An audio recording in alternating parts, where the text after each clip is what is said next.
सभी प्यारे बच्चों को नमस्कार। तो इस वीडियो में क्लास 10th मैथ जो हमारे पास राजीव का आंसर पेपर है, तो इसमें 2025 और सेट नंबर 4 हल करने वाले हैं।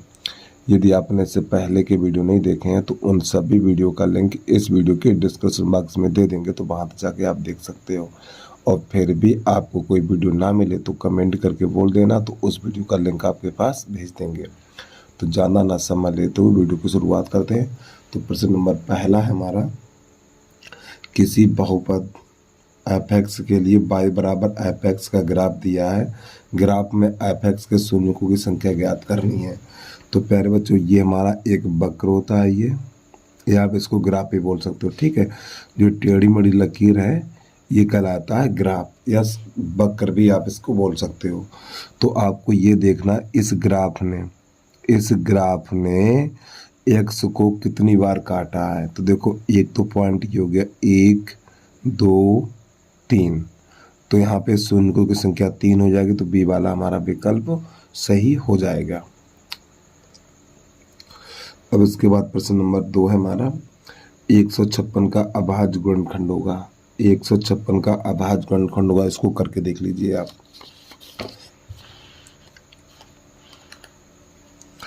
तो पहले लिख लेना आपको 156 और 156 के अभाज्य गुणनखंड काट दो, ठीक है। 2 से काटो पहले, 2 सत्ते 14, 2 अट्ठे 16, फिर 2 से 2 तियाँ 6, 2 तियाँ 6 और 2 नेम 18, 3 से कटेगा, 3 एकन 3, 3 त्रिका 9 और 13 एकन 13।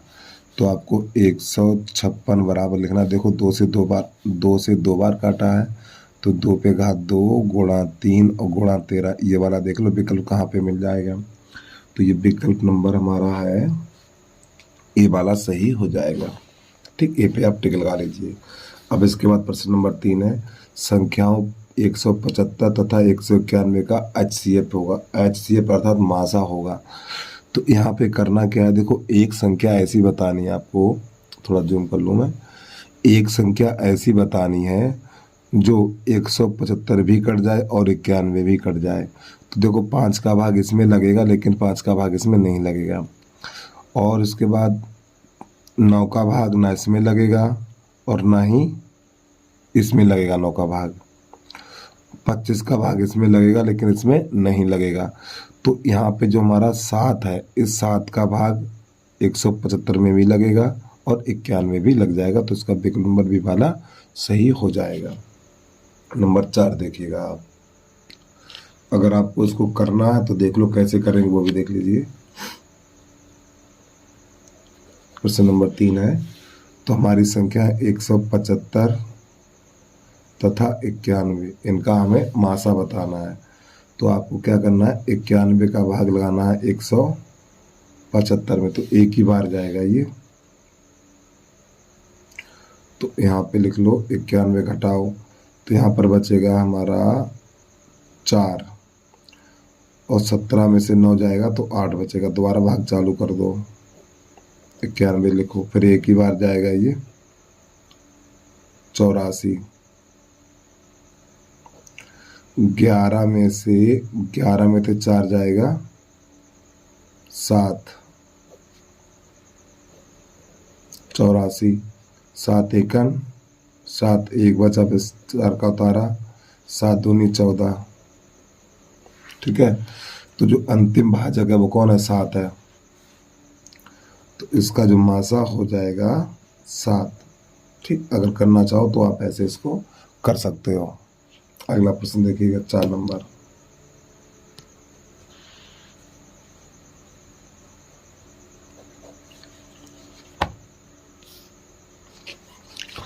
नंबर 4 है, निम्नलिखित संख्याओं में कौन सी संख्या एक परमेय संख्या होगी। तो देखो, यहाँ पे जो अपरमेय संख्या होती है उनके ऊपर अंडरूट लगा होता है और अंडरूट उनका हम हटा नहीं सकते हैं, ठीक है। तो जैसे कि ये दोनों संख्याएं अपरमेय हैं, अंडरूट दोनों पे लगा हुआ है, ये भी अपरमेय, ये भी अपरमेय, लेकिन ये परमेय है। ये परमेय कैसे, देखो इसको थोड़ा हल करके दिखा दें हम। तो यहाँ पे चौथे का सी वाला हमारा आंसर का सही हो जाएगा, लेकिन कैसे होगा वो देख लो। अंडरूट 5 प्लस अंडरूट 7, फिर अंडरूट 5 माइनस अंडरूट 7। तो प्यारे बच्चों एक बार प्लस एक बार माइनस है, तो जब एक बार प्लस एक बार माइनस है तो आपको माइनस वाली संख्या लिख के इसके ऊपर घात 2 लगा दो ऐसे करके। इस 2 से इन रूट चला जाएगा, 2 से इन रूट चला जाएगा, तो 5 माइनस 7, तो इसका आंसर आ जाएगा -2। ठीक है, तो इसका अंडर हट गया, तो ये वाली जो हमारी परिमेय संख्या है, चौथे का सी जो विकल्प है, ये हमारी एक परिमेय संख्या होगी। ठीक है, तो सी पे आप टिक लगा लीजिए। अगला प्रश्न देखिएगा, प्रश्न नंबर 5।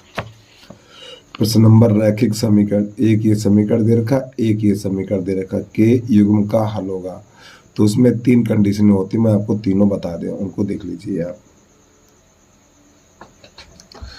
तो आपको यहाँ पे लिखना है प्रश्न नंबर 5। सबसे पहला इसका जो नियम होता है, A1 बटा A2 नॉट इक्वल B1 बटा B2। तो पहले बच्चों ये रेखाएं कहलाती है प्रतिच्छेदी रेखाएं।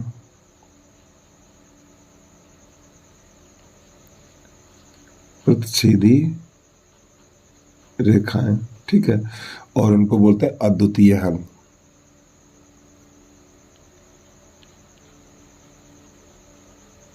अद्वितीय हल, ठीक है, या केवल एक हल, केवल एक हल।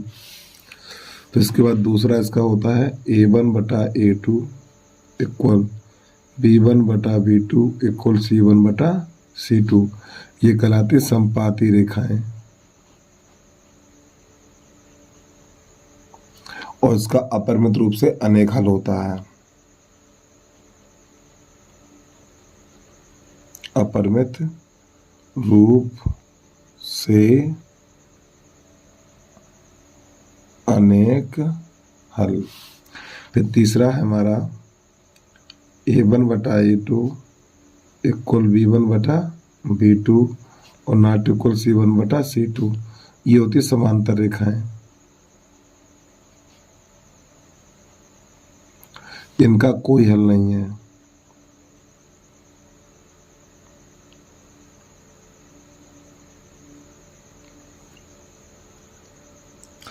तो आपको ये वाले 3 पॉइंट याद करने, ठीक। अब आ जाइए प्रश्न की तरफ। तो प्रश्न नंबर 5 में जो समीकरण दे रखा है 2x प्लस y बराबर 5, 3x प्लस 2y बराबर है 8। तो आपको क्या करना है, यहाँ पर इनके गुणांकों को लिखना है। 2 बटा 3, 1 बटा 2, 8 बटा 5। तो देखो 2 बटा 3 बराबर 1 बटा 2 बराबर 5 बटा 8।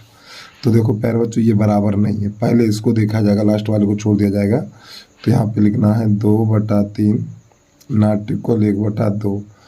तो ये वाली कंडीशन पहली ही आपको प्राप्त हो जाएगी। तो यहाँ पे ये रेखाएं होती हैं, प्रतिच्छेदी रेखाएं होती हैं,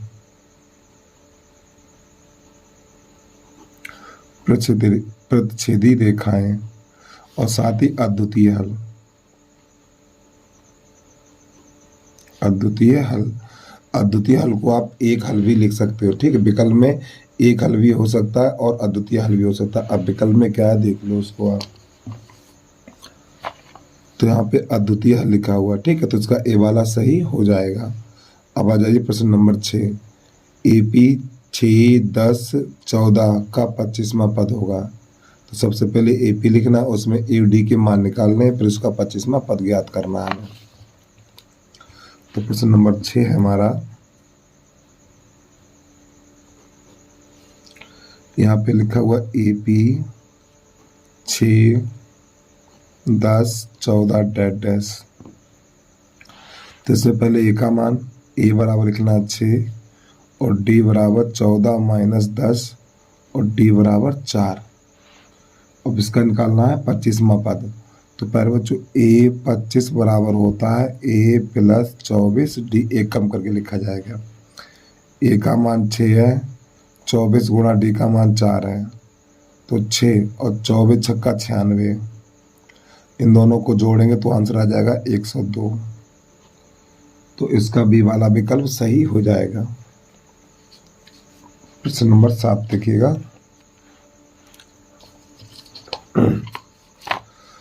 प्रश्न नंबर 7 है, यदि द्विघात समीकरण इतने का एक मूल -2 है तो p का मान ज्ञात करिए। तो प्यारे बच्चों क्या करेंगे, ये वाला द्विघात समीकरण लिखेंगे और x बराबर -2 रख देंगे, x बराबर -2 इसमें रख देंगे, p का मान मिल जाएगा। तो यहाँ पे लिखना नंबर 7, x² - 2x - p बराबर 0। तो जब इसका एक मूल -2 है तो x बराबर -2 रखने पर x की जगह पे -2 लगा दो। तो यहाँ पे -2 का वर्ग -2 फिर -2 -p बराबर 0। तो प्यारे बच्चों ये -2 का वर्ग प्लस हो जाएगा 4, ये माइनस माइनस प्लस 2 दूनी 4 और माइनस का p बराबर 0। तो इन दोनों को जोड़ेंगे 8, इस p को उधर भेज दो तो प्लस का हो जाएगा, तो p बराबर 8 हो जाएगा हमारा। ये कहाँ पर प्राप्त होगा हमें, p बराबर 8, लो इसमें कहीं है भी नहीं, और कहाँ पे, अच्छा ये गलत कर दिया बेटा हमने, देखो यहाँ पे जो चिन्ह है वो प्लस का है, ठीक है, तो यहाँ प्लस, तो प्लस माइनस माइनस हो जाएगा, ये इससे कट जाएगा, तो यहाँ पे 0 हो जाएगा, p को उधर भेजेंगे तो 0 हो जाएगा। तो ये वाला कौन सा है विकल्प, ये वाला सही हो जाएगा हमारा, ठीक है। तो ए पे आप टिक लगा दीजिए। प्रश्न नंबर 8 में दो बिंदु दे रखे हैं, 2,3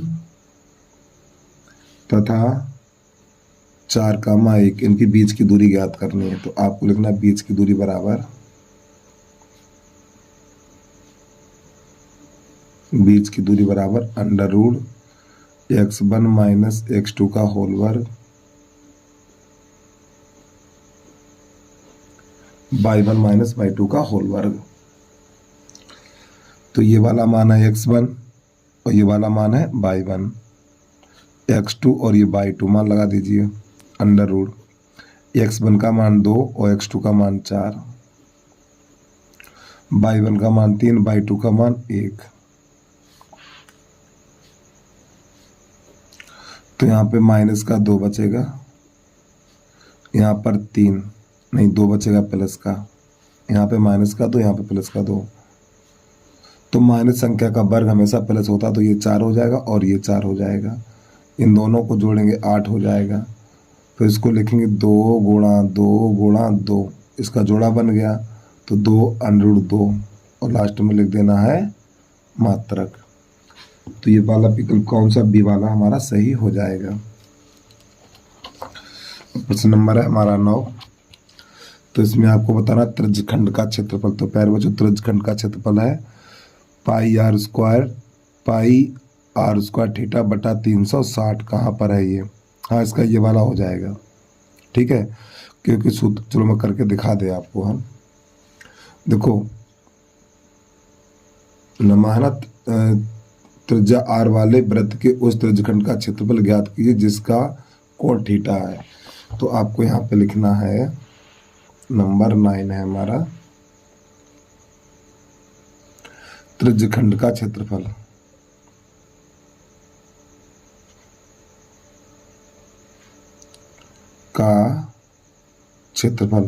तो त्रिज्यखंड का क्षेत्रफल है πr² थीटा बटा 360। तो प्यारे बच्चों इसमें 2 का गुणा 2 का भाग कर दो ऐसे करके।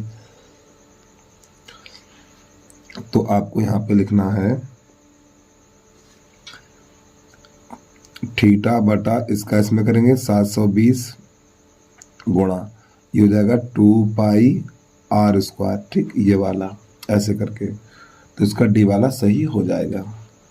प्रश्न नंबर 10 देखिएगा, 3 सेंटीमीटर त्रिज्या के एक वृत्त के केंद्र से 5 सेंटीमीटर दूरी पर स्थित किसी बिंदु से वृत्त पर खींची गई स्पर्श रेखा की लंबाई कितनी होगी। तो यहाँ पे सबसे पहले प्रश्न नंबर लिख लो 10। आपको बनाना है यहाँ पे एक वृत्त, ये वृत्त का केंद्र है, ठीक है। वृत्त के केंद्र से 5 सेंटीमीटर की दूरी पर, वृत्त के केंद्र से 5 सेंटीमीटर की दूरी पर बिंदु कोई है, यहाँ से वृत्त पर स्पर्श रेखा खींची गई है इस प्रकार ये, ठीक है। तो वृत्त के केंद्र से स्पर्श बिंदु को मिलाएंगे तो ये कोण बनेगा 90 अंश और ये हमारी त्रिज्या है, इसका मान 3 सेंटीमीटर है।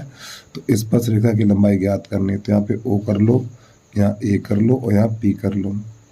तो देखो वृत्त के केंद्र से स्पर्श बिंदु को मिलाते हैं तो बेटा ये कोण 90 अंश का बनता है। तो आपको यहाँ पे लिखना है समकोण त्रिभुज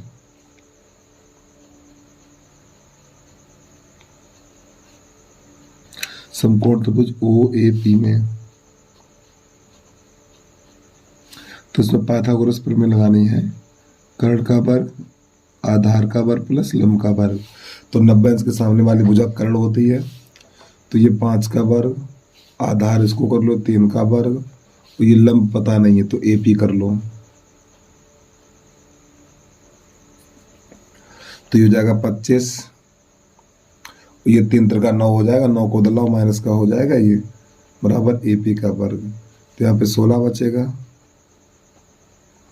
तो 16 को लिखेंगे 4 पे घात 2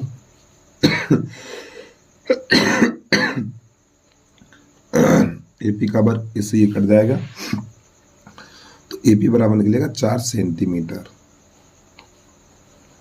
ठीक है, अगला प्रश्न देखिएगा आप। प्रश्न नंबर 11। प्रश्न नंबर 11 में 2 चित्र दिए हुए हैं, इसको जरा ध्यान समझिएगा आप लोग। एक त्रिभुज ये है, फिर एक इससे थोड़ा बड़ा त्रिभुज है, इस प्रकार। इसका नाम है A, B और ये C। इसका नाम है R, P और ये Q। इसकी लंबाई है 7.6, इसकी लंबाई है 6√2 और इसकी लंबाई है 12। इसकी लंबाई है 3.8, 3√3 और ये 6। और प्यारे बच्चों एक चीज समझिएगा आप लोग, यहाँ पे कोण भी दे रखे हैं, ये 80 है और ये 60 है। आपको पता त्रिभुज के तीनों कोणों का योग 180 अंश होता है। तो यहाँ पे पहले ये वाला कोण ज्ञात कर लो। तो आपको लिखना है त्रिभुज ABC में, तो जब इस त्रिभुज में लिखेंगे कोण A प्लस कोण B प्लस कोण C बराबर 180 अंश। इसका मान है 80 और इसका मान है 60 और कोण C का मान पता नहीं। इन दोनों को जोड़ेंगे तो 140, कोण C बराबर 180 माइनस 40, ठीक 140, तो कोण C बराबर 40 निकलेगा। तो आपको यहाँ पे 40 बैठा देना है। अब प्यारे बच्चों इसमें कोण P ज्ञात करना है। कोण P ज्ञात करना, तो सबसे पहले आपको उसमें ये पता होना चाहिए कौन सी भुजा संगत है। देखो यहाँ पर ये वाली भुजा, देखो कोण P ज्ञात करना है, कोण P ज्ञात करना, तो पहले ये देखो ये वाली भुजा इसके संगत है, ठीक है, 6 दूनी 12, ये वाली भुजा यहाँ पर होगी। देखो ये वाली, देखो ये दोनों भुजाएं देखनी है, इसका दोगुना ये है और इसका दोगुना ये है। यहाँ पे इन दोनों भुजाओं के बीच में कौन सा कोण है, इन दोनों भुजाओं के बीच में कौन सा कोण है, 40 है। और इन दोनों की भुजाओं के बीच में कौन सा कोण है, P है। तो P का मान कितना हो जाएगा, 40 हो जाएगा। P बराबर आपको 40 लिख देना है, ठीक है। चलिए अगला प्रश्न देखिएगा आप। प्रश्न नंबर 12 है हमारा। इसमें आपको माध्य का वर्ग बताना है। तो माध्य का वर्ग बताने के लिए संचयी बारंबारता हमें निकालना पड़ेगा। चलिए देखिएगा इसको।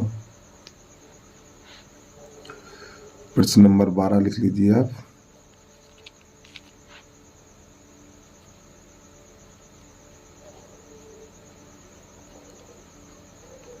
वर्ग अंतराल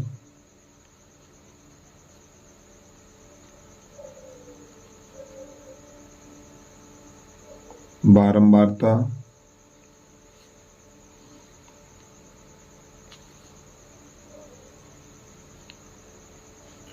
फिर अगला कॉलम आपको बना लेना संचयी बारंबारता।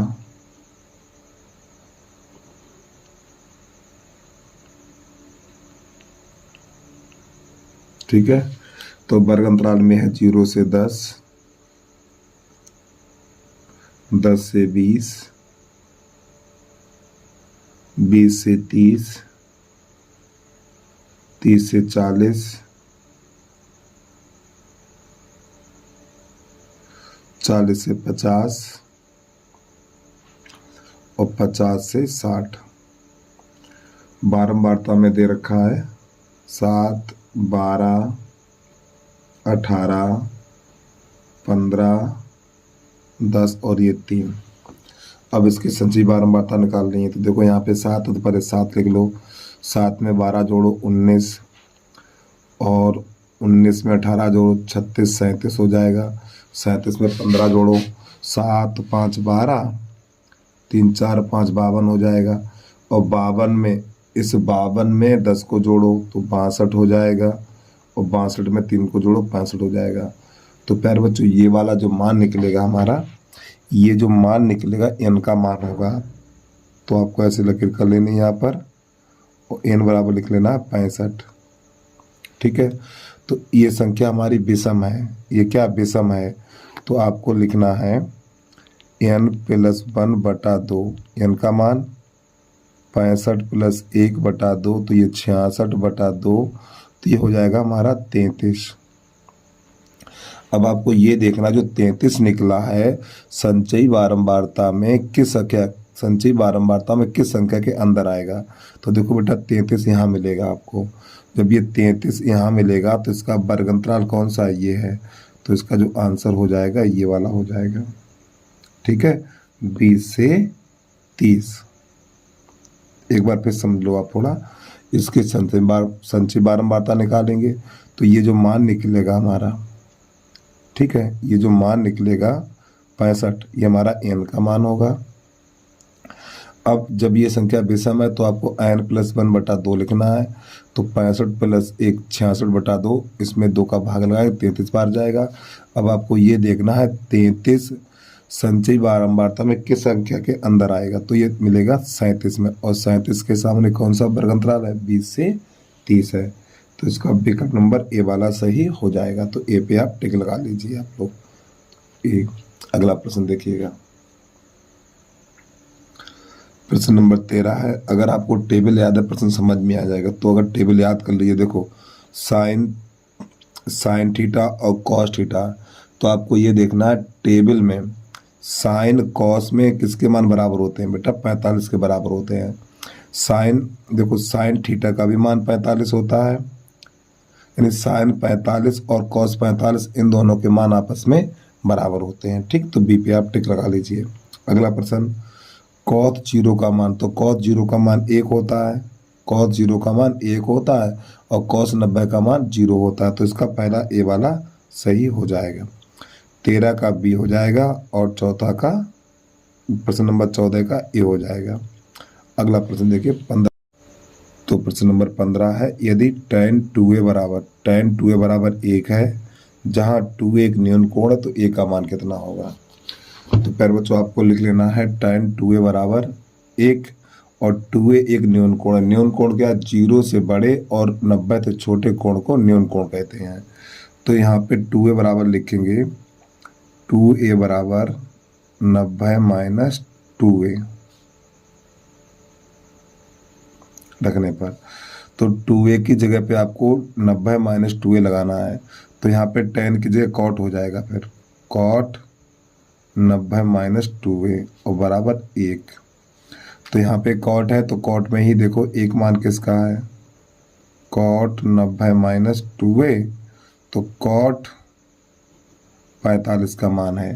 तो ये cot से cot चला जाएगा, 90 - 2a बराबर 45। इस 45 को उधर ले आओ और 2a को उधर ले जाओ, या एक काम करो 90 को उधर भेज दो। तो माइनस का 2a बराबर 45 - 90, तो माइनस का 2a बराबर माइनस का 45 बचेगा, ये से कट जाएगा, फिर 2 का भाग लग जाएगा। तो a बराबर 45/2, 2 का भाग लगाना है इसमें, तो 2 दूनी 4, 2 दूनी 60, 22 सही 1/2 अंश हो जाएगा a का मान। ठीक है, 2 का भाग 45 में लगाएंगे तो 22 सही 1/2, तो इसका बी वाला सही हो जाएगा। प्रश्न नंबर 16 देखिएगा। प्रश्न नंबर 16 है हमारा, सेक ए और प्लस tan ए 1 माइनस साइन ए। थोड़ा इसको चेंज करके लिखेंगे, सेक है तो सेक लिख लो 1/cos ए प्लस tan को लिख दो साइन ए बटा कॉस ए, फिर 1 माइनस साइन ए। अब इसके हर समान है तो जब हर समान है तो अंश को ऐसे ही लिख दो 1 प्लस साइन ए बटा कॉस ए और 1 माइनस साइन ए। अब प्यारे बच्चों देखो ऊपर एक बार प्लस एक बार माइनस है, तो जब ये एक बार प्लस एक बार माइनस तो 1 माइनस साइन स्क्वायर ए बटा कॉस ए। तो 1 माइनस साइन स्क्वायर ए आपका कॉस होता है, कॉस स्क्वायर ए बटा कॉस ए। तो एक कॉस से एक कॉस चला जाएगा तो यहाँ पर बचेगा कॉस ए। ठीक है, तो इसका विकल्प नंबर हमारा डी वाला सही हो जाएगा।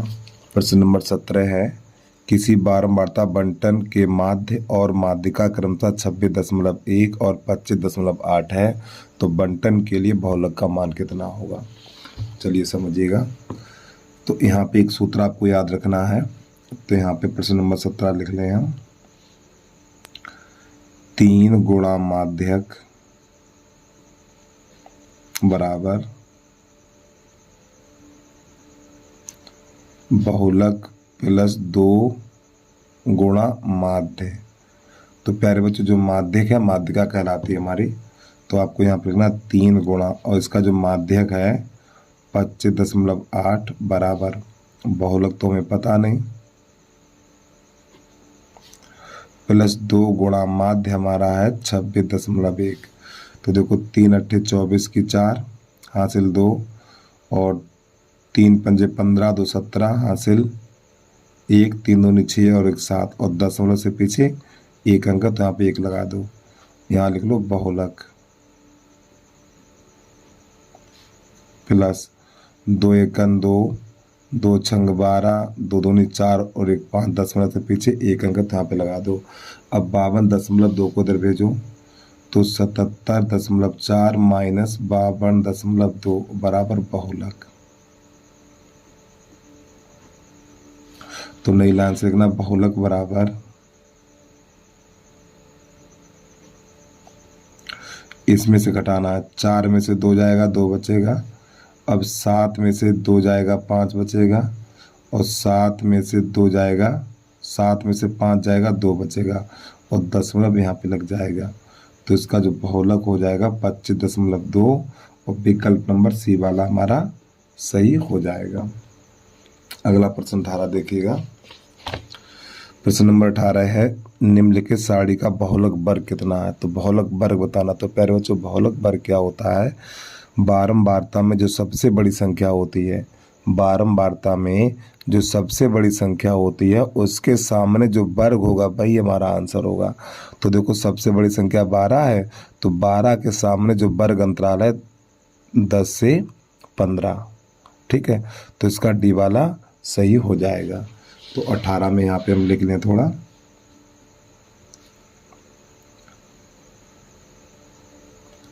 बहुलक वर्ग बराबर 10 से 15। अगला प्रश्न देखिएगा। प्रश्न नंबर है हमारा 19। किसी आयताकार खेत का क्षेत्रफल 30 मीटर स्क्वायर है, यदि इसकी लंबाई उसकी चौड़ाई से 1 मीटर अधिक है तो उन्हें ज्ञात कीजिए। ज्ञात करने के लिए द्विघात समीकरण होगा।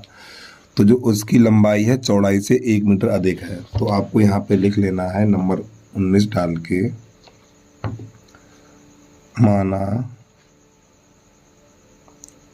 आयत की चौड़ाई बराबर x मीटर और प्यारे बच्चों जो लंबाई है चौड़ाई से 1 मीटर अधिक है, तो आपको लिखना आयत का क्षेत्रफल।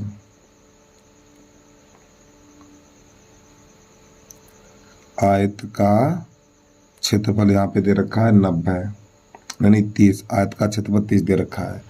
अब प्यारे बच्चों आयत का क्षेत्रफल होता है लंबाई गुणा चौड़ाई, तो लंबाई गुणा चौड़ाई बराबर 30। लंबाई हमारी कितनी है, x प्लस 1 है और चौड़ाई x है बराबर 30 है।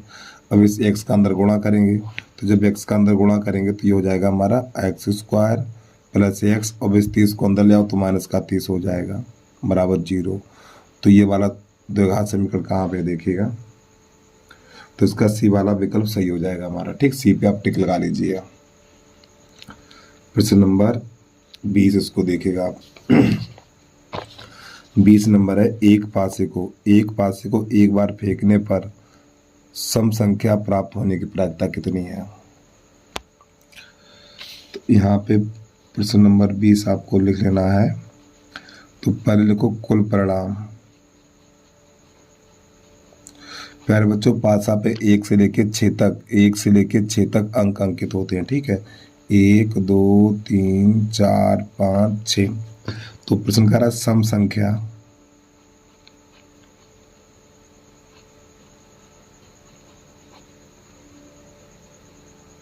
ठीक है। तो सम संख्या 2 है, 4 है, 6 है। अब प्रायिकता पी ई बराबर, देखो अनुकूल परिणाम। प्यारे बच्चों, ये हमारे अनुकूल परिणाम कितने हैं, 3 है, और ये हमारे कुल परिणाम कितने हैं, 6 हैं। 3 एकन 3 3 दूनी 6, तो इसका आंसर 1/2 हो जाएगा। ठीक है, तो इस प्रकार ये विकल्प हमारे सभी खत्म हो जाते हैं। अब आ जाइए प्रश्न नंबर, यानी खंडवा चलेगा हमारा, खंडवा। और प्रश्न नंबर पहला, सिद्ध कीजिए कि 7√5 एक अपरिमेय संख्या है। तो आपको सबसे पहले यहाँ पे लिखना है माना 7√5 एक परमेय संख्या है। प्यारे बच्चों, जब ये परमेय संख्या है तो परमेय संख्या को p/q के रूप में लिखा जाता है। तो नई लाइन से लिखना है 7√5 बराबर p/q। इसके आगे लिखना है आपको, जहां p तथा q सह अभाज्य पूर्णांक हैं और Q नॉट इक्वल 0। अब आपको यहाँ पे क्या करना है, ये वाला 7 है ना, भाग में जाएगा, तो √5 बराबर p/7q। तो नई लाइन से आपको लिखना है p/7q एक परमेय संख्या है।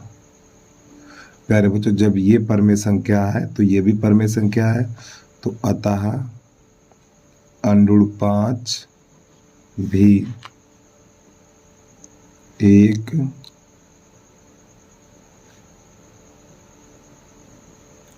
परमेय संख्या है। तो इसके नीचे आपको थोड़ी हिंदी और लिखनी है, लेकिन इस तथ्य का विरोधाभास प्राप्त होता है कि √5 एक अपरिमेय संख्या है, अतः यह निष्कर्ष निकलता है कि 7√5 एक अपरिमेय संख्या है। तो प्यारे बच्चों, इन प्रश्नों में आपको हिंदी तो याद करनी पड़ेगी भाई। ठीक है, अगला प्रश्न देखिएगा आप लोग। ये तो हो गया पहले का ए, तो यहाँ पे पहले का ए लिख लो। अब पहले का बी है, उसको देखिएगा आप। यहाँ पे कह रहा है उस चाप की लंबाई ज्ञात कीजिए जो 4 सेंटीमीटर त्रिज्या वाले वृत्त के केंद्र पर 30 अंश का कोण बनाता है। चलिए समझिएगा। तो आपको यहाँ पे लिख लेना है पहले का बी। और प्यारे बच्चों, छोटी सी रिक्वेस्ट है भाई, यदि आपने अभी तक यूट्यूब चैनल को सब्सक्राइब नहीं किया तो यूट्यूब चैनल को सब्सक्राइब करके बेल आइकन घंटी को प्रेस कर लीजिए, और एक प्यारा सा कमेंट करके ज़रूर बता देना वीडियो आपको कैसा लगा है। चलिए अगला नंबर देखिएगा। तो यहाँ पे बेटा जो आर का मान दे रखा है 14 सेंटीमीटर, और जो थीटा का मान है हमारा 30 अंश है। तो यहाँ पे चाप की लंबाई बराबर सूत्र होता है हमारा, चाप की लंबाई बराबर πr/θ/180। ठीक है, चाप की लंबाई का सूत्र है, तो मान लगा दीजिए। और पाई का मान 22/7 लगाना है आपको यहाँ पर, 22/7। आर का मान 14 और थीटा का मान 30 और बटा 180। तो यहाँ पर जब इसको काटेंगे तो देखो 30 एकन 30 और 30 छक्का 180, 7 एकन 7 और 7 दूनी 14, 2 एकन 2, 2 तियाँ 6। तो इसका जो आंसर निकलेगा 22/3, ये सेंटीमीटर निकल के आ जाएगा। ठीक है, एक काम करो, या तो इसका इसमें भाग लगाओ, तो इसका इसमें भाग लगाएंगे तो 3 सत्ते 21, एक बचेगा 0.33 सेंटीमीटर। प्रश्न नंबर पहले का सी देखिएगा, ये तो बी, अब सी देखिए आप। सी में कह रहा है उस बिंदु के निर्देशांक ज्ञात कीजिए जो बिंदु 3,4 और -2,-1 को मिलाने वाले रेखाखंड को 3:2 के अनुपात में विभाजित करता है। तो आपको यहाँ पे लिख लेना है पहले का सी। तो पहले लिखो बिंदु, बिंदु हमारे ए 3,4 और बी -2,-1, और जो अनुपात बराबर है हमारा 3:2। तो प्यारे बच्चों ये वाला मान होता है हमारा x1 का, ये वाला मान y1 का, ये x2 का और ये y2 का, ये वाला मान m1 का और ये वाला मान m2 का। तो आपको सूत्र लिखना निर्देशांक बराबर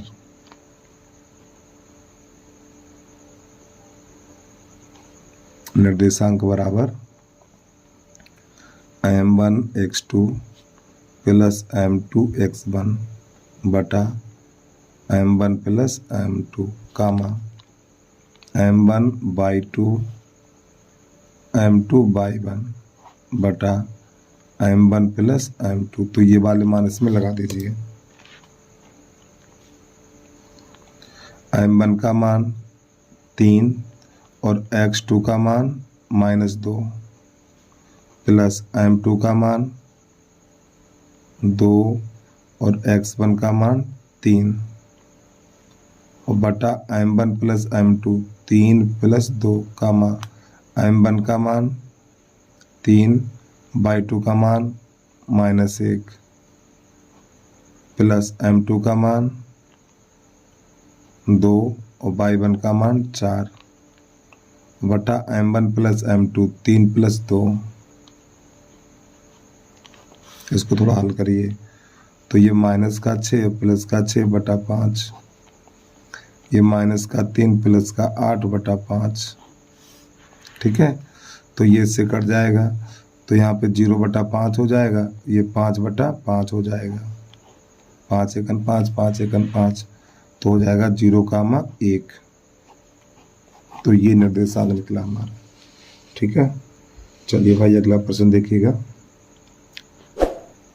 और प्यारे बच्चों जो इसका आंसर दे रखा है इसका आंसर गलत है यहाँ पे। ठीक है, यहाँ पे आपको ठीक कर लेना है 0,1। और ये प्रश्न हमारा NCERT का है। ठीक है, अब आ जाइए प्रश्न नंबर हमारा डी। इसको देखिएगा, यहाँ पे कह रहा है x का मान ज्ञात कीजिए।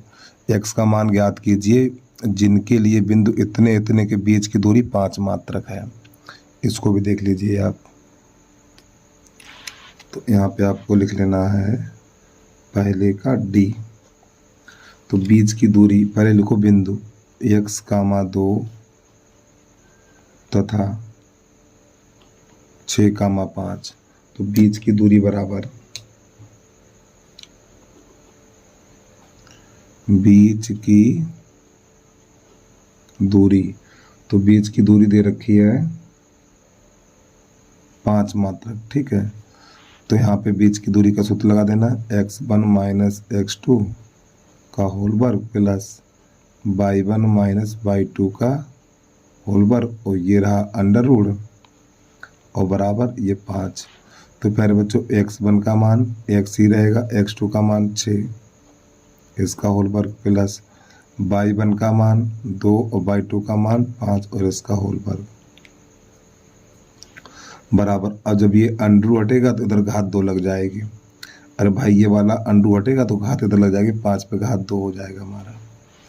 तो यहाँ पर -3 बचेगा, तो x -6 का वर्ग प्लस ये -3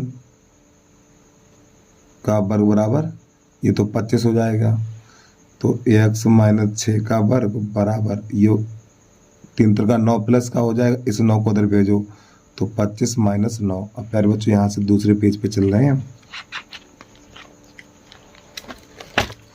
तो यहाँ पे लास्ट में लिखना है x -6 का वर्ग और बराबर, इसे जब घटाएंगे 25 में से 9 को घटाएंगे 16 बचेगा, इधर से घात हटाएंगे तो अंडरूट लग जाएगा, तो x -6 अंडरूट 16 और साथ में आपको प्लस माइनस का चिन्ह भी लिखना पड़ेगा। तो x -6 बराबर ये हो जाएगा हमारा +-4। अब क्या करना है, इस 6 को उधर भेजो तो x बराबर +-4 और प्लस का 6। तो प्यारे बच्चों एक बार आपको प्लस का चिन्ह लेना है और एक बार माइनस का चिन्ह लेना है आपको। तो यहाँ पे लिखेंगे प्लस चिन्ह लेने पर, जब हम प्लस चिन्ह लेंगे तो x बराबर हो जाएगा हमारा, ये वाला चिन्ह बदलेगा तो 4 + 6, तो x बराबर 10। अब आपको लिखना माइनस का चिन्ह लेने पर, जब हम माइनस का चिन्ह लेंगे तो ये वाला यहाँ पे जो प्लस माइनस है ना, तो माइनस का चिन्ह लिखा जाएगा x बराबर -4 प्लस का 6, तो x बराबर यहाँ पे बचेगा हमारा 2। ठीक है, तो ये 2 मान निकले x का, तो एक x बराबर 10 या x बराबर 2, तो ऐसे लिख दो 10 या 2। ठीक है, चलिए भाई अगला प्रश्न देखिएगा आप।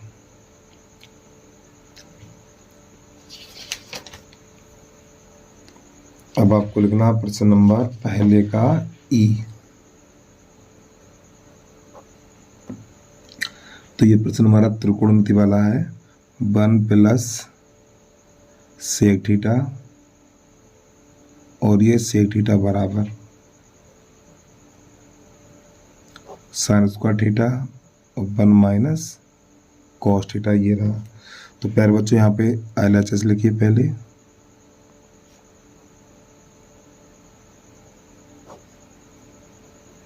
और ये sec थीटा, तो इसको थोड़ा लिखेंगे हम,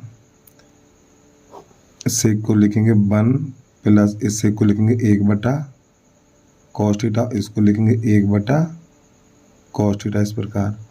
तो इसके नीचे 1 करेंगे तो इसका गुणा इसमें और इसका इसमें, तो 1 + cos थीटा और बटा cos थीटा और बटा 1/cos थीटा।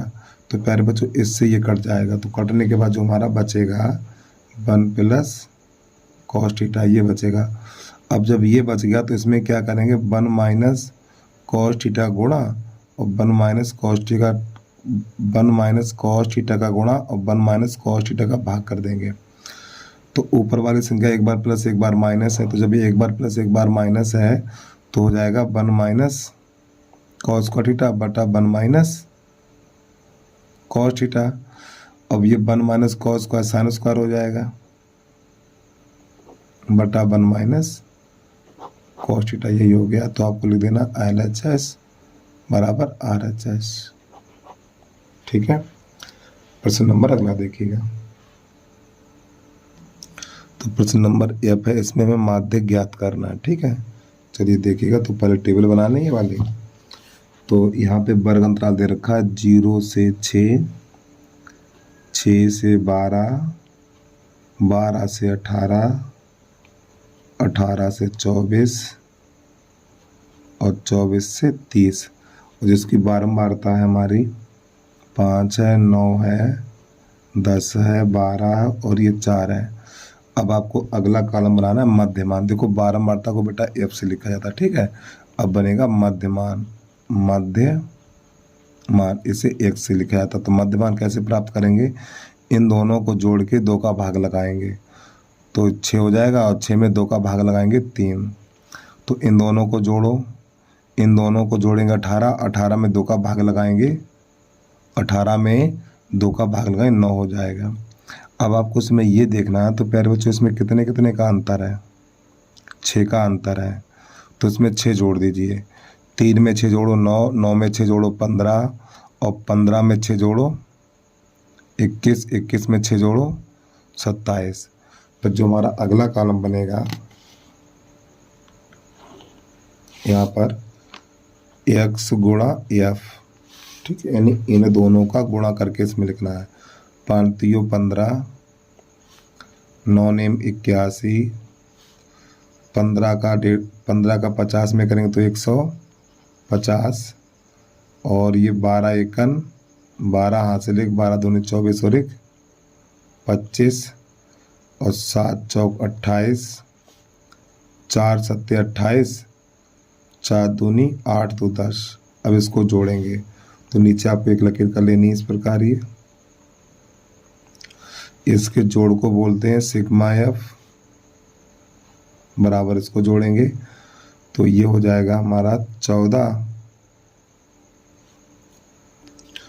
बेटा इसका जोड़ आएगा 40, और इसके जोड़ को लिखा जाएगा सिग्मा एक्स एफ बराबर, जब इसके जोड़ को जोड़ेंगे तो आएगा 606।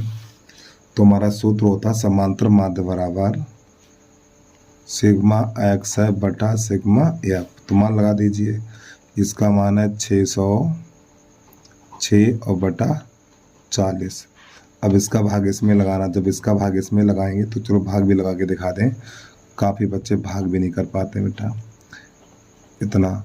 तो ये 40 एकन 40, तो यहाँ पे बचेगा 20, इसका उतारा लेंगे तो 40 पंजे 200 पे 6 बचेगा, यहाँ रखेंगे दशमलव, यहाँ बढ़ाएंगे 0, और 40 एकन 40, तो यहाँ पे 20 बचेगा, फिर एक 0 बढ़ा लो, और 40 पंजे 200। तो जब इसका इसमें आप भाग लगाओगे तो ये जाएगा हमारा 15.15। ठीक है, चलिए प्रश्न नंबर 2 देखिएगा आप यहाँ पर। तो प्रश्न नंबर 2 है, 2 संकेंद्रीय वृत्तों की त्रिज्या 3 सेंटीमीटर और 5 सेंटीमीटर है। बड़े वृत्त की उस जीवा की लंबाई ज्ञात कीजिए जो छोटे वृत्त को स्पर्श करती हो। चलिए समझिएगा इसको। प्रश्न नंबर 2 चलेगा, और दूसरे का ए।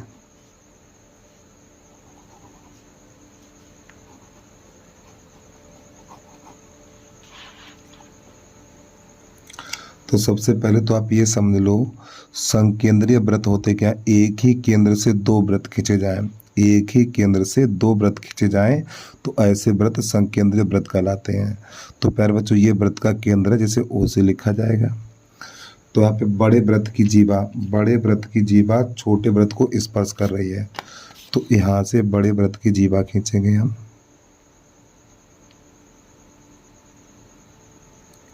ठीक है, जब ये बड़े वृत्त की जीवा खींचेंगे तो छोटे वृत्त को यहाँ पे ये स्पर्श कर रही है। अब क्या करेंगे, इस स्पर्श बिंदु को यानी वृत्त के केंद्र से स्पर्श बिंदु को मिलाएंगे। जब हम इसको मिलाएंगे इस प्रकार, तो ये हमारा कोण बनेगा 90 अंश का। इसका नाम लिख लो ए और इसका नाम लिख लो बी। फिर आगे प्रश्न कह रहा है यहाँ पर, 2 संकेंद्रित वृत्तों की त्रिज्या 3 सेंटीमीटर 5 सेंटीमीटर है। तो प्यारे बच्चों ये वाली त्रिज्या हमारी छोटे वृत्त की 3 सेंटीमीटर, फिर इसको यहाँ से मिलाना, ये बड़े वृत्त की त्रिज्या हो जाएगी हमारी। ठीक है, ये हमारी त्रिज्या है बड़े वृत्त की, इसकी लंबाई दे रखी 5 सेंटीमीटर। तो हमें इस जीवा की लंबाई ज्ञात करनी है। तो सबसे पहले ये वाली दूरी ज्ञात करेंगे, तो यहाँ पे लिख लो P। तो आपको इसमें लिखना है समकोण त्रिभुज, या पहले लिख लो, देखो ये लंब होता है बेटा, वृत्त के केंद्र से स्पर्श बिंदु को मिलाते हैं ना, तो 90 अंश का कोण बनता है, लंब बोलते हैं इसे। तो आप लिख लो यहाँ पे OP लंब, OP लंब AB। ठीक है, तो आपको लिखना है समकोण त्रिभुज, समकोण त्रिभुज APO में, APO में, तो पाइथागोरस प्रमेय, कर्ण का वर्ग आधार का वर्ग प्लस लंब का वर्ग। तो 90 अंश के सामने भुजा कर्ण, तो ये हमारी कर्ण है। इधर ये 5 का वर्ग, ये हमारा आधार है जो पता नहीं है हमें, AP का वर्ग, ये हमारा लंब 3 का वर्ग। तो प्यारे बच्चों ये हो जाएगा 25 और ये 9 हो जाएगा, 9 को उधर ले आओ, बराबर AP का वर्ग। तो यहाँ पर AP का वर्ग बराबर हो जाएगा 16। तो AP का वर्ग बराबर 4 पे घात 2, ये से कट जाएगा। तो AP बराबर 4 सेंटीमीटर। तो प्यारे बच्चों ये वाली भुजा हमारी 4 निकली, जब ये 4 है तो ये भी 4 है। तो आपको लिख देना है जीवा AB की लंबाई, ठीक, जीवा AB की लंबाई बराबर, तो ये 4 और ये 4, तो कितना हो जाएगा 8 सेंटीमीटर हो जाएगा हमारा। ठीक है, इस प्रकार ये प्रश्न हमारा हल हो गया। अगला प्रश्न देखिएगा दूसरे का B। प्रश्न नंबर है हमारा दूसरे का B। सिद्ध कीजिए कि एक त्रिभुज की एक भुजा के समांतर खींची गई सरल रेखा अन्य भुजाओं को जिन दो बिंदुओं पर प्रक्षेपित करती है वे बिंदु भुजाओं को समान अनुपात में विभाजित करते हैं। ये परिमेय हमारी 6.1 है, थेल्स परिमेय। ठीक, समझिएगा इसको। तो सबसे पहले इसमें बनाना पड़ेगा आपको एक त्रिभुज, ठीक है।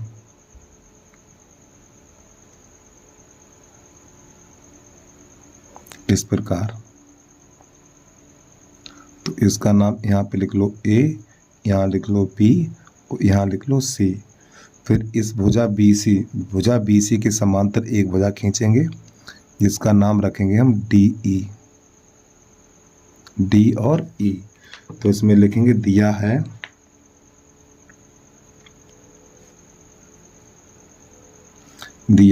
त्रिभुज ABC में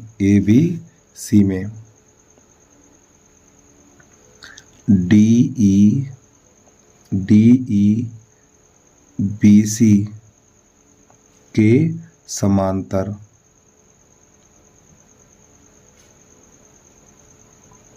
खींची गई है, ठीक है। और AB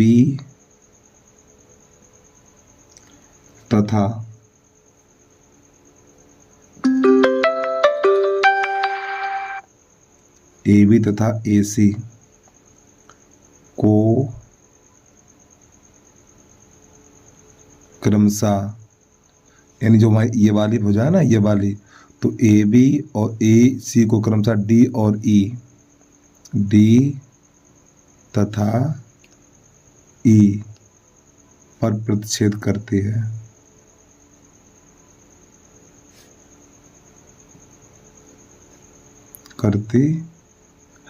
ठीक है। तो नई लाइन से लिखना, सिद्ध करना है इसमें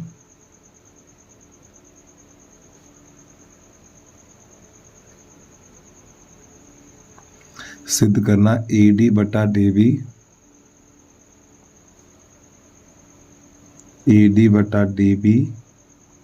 बराबर AE बटा EC, ये सिद्ध करना है हमें, ठीक है। अब आपको नई लाइन से लिखना रचना AE बटा EC, AD बटा EB, AD बटा DB और AE बटा EC, ये सिद्ध करना है। तो नई लाइन से लिखना रचना में क्या लिखना है, देखो, बिंदु D से भुजा AB AC पर लंब डालेंगे, बिंदु D से भुजा AC पर लंब डालेंगे इस प्रकार। इसी प्रकार यहाँ से बिंदु E से भुजा AB पर लंब डालेंगे, ऐसे करके आपको खींच देना है। तो यहाँ पे लिख लो M और यहाँ लिख लो N, फिर इसको यहाँ से मिलाना है और इसको यहाँ से मिलाना है आपको। तो यही चीज़ लिख लेनी है। तो यहाँ पे लिखना आपको DN लंब AC तथा EM लंब AB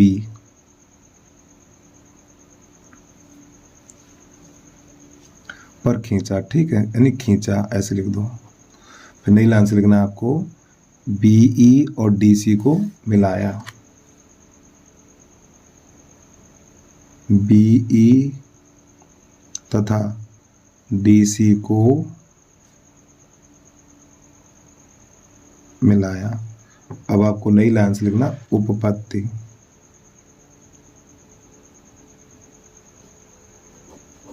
तो प्यारे बच्चों, अब आगे प्रश्न को बढ़ाने से पहले एक चीज आपको समझा दें, थोड़ा देखो समझो। यहाँ पे आपको एक त्रिभुज मिलेगा, ठीक है। जैसे ये त्रिभुज है हमारा, इसका नाम AB और ये C। बिंदु A से भुजा BC पर लंब डालेंगे इस प्रकार, ठीक है। तो लंब 90 अंश का होता है, तो जिस भुजा पे लंब डालते हैं वह भुजा आधार कहलाती है। तो प्यारे बच्चों, बिंदु A से BC पे लंब खींचा है, तो इस भुजा का नाम हो गया आधार और ये हो जाएगी हमारी ऊंचाई। तो जो त्रिभुज का क्षेत्रफल होता है, त्रिभुज का क्षेत्रफल 1/2 आधार गुणा ऊंचाई, ये सूत्र होता है। तो 1/2 ये वाला आधार बन जाएगा BC और ये हमारी ऊंचाई बन जाएगी, यहाँ पे कोई नाम लिख लो AP। इस प्रकार करना है प्रश्न को, थोड़ा और समझिए। जैसे ये आपको एक त्रिभुज मिलेगा, अब मैंने आपकी बार इधर से लंब डाला PQR, यहाँ पे A लिख लो, ठीक है। अब की बार ये त्रिभुज बनाया, तो बिंदु P से QR पे लंब डाला, तो जिस भुजा पे लंब होता है भैया, जिस भुजा पे लंब होता है वो आधार कहलाती है। तो ये वाली भुजा आधार और ये वाली ऊंचाई कहलाएगी। तो यहाँ पे लिखना एरिया त्रिभुज PQR बराबर, तो 1/2 आधार, ये वाला आधार हो जाएगा QR, फिर इसके बाद ये इसकी ऊंचाई हो जाएगी AP, ठीक। अब थोड़ा प्रश्न को देखिएगा आप लोग।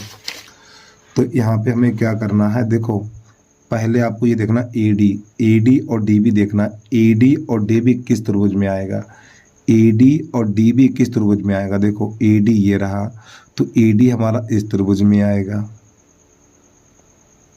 ठीक है। और ये DB, तो DB हमारा इस त्रिभुज में आएगा। तो इन दोनों त्रिभुजों का नाम लेना और बट्टी में लगाना है। एक बार फिर सुनिए आप, यहाँ पे AD और आपको DB देखना है। तो बेटा AD हमारा इस त्रिभुज में आएगा और DB हमारा इस त्रिभुज में आएगा। तो इन्हीं दोनों त्रिभुजों के नाम लिखेंगे हम। तो यहाँ पे लिखना है आपको एरिया त्रिभुज ADE, ठीक है। फिर बटा एरिया त्रिभुज, अब ये वाला लिखेंगे EDB बराबर, फिर 1/2 आधार गुणा ऊंचाई। तो प्यारे बच्चों, इस त्रिभुज का क्षेत्रफल लिखेंगे 1/2 आधार। तो देखो ये लंबा है तो ये आधार हो जाएगा और ये इसकी ऊंचाई हो जाएगी। तो आपको यहाँ लिखना 1/2 आधार गुणा ऊंचाई। तो आधार AD है, ऊंचाई ME है, बटा इसी प्रकार यहाँ पे EDB में, तो देखो EDB में तो ये वाली भुजा आधार हो जाएगी और ये इसका लंब, ये लंब पूरी भुजा पर है ये, ठीक है। तो ये आधार और ये इसकी ऊंचाई हो जाएगी। तो आपको यहाँ पे लिख देना है BD गुणा ME। अब यहाँ से देखो, और 1/2 तो आगे और ही लगाना है आपको, 1/2 गुणा 1/2 आधार गुणा ऊंचाई। तो ME से ME और 1/2 से 1/2।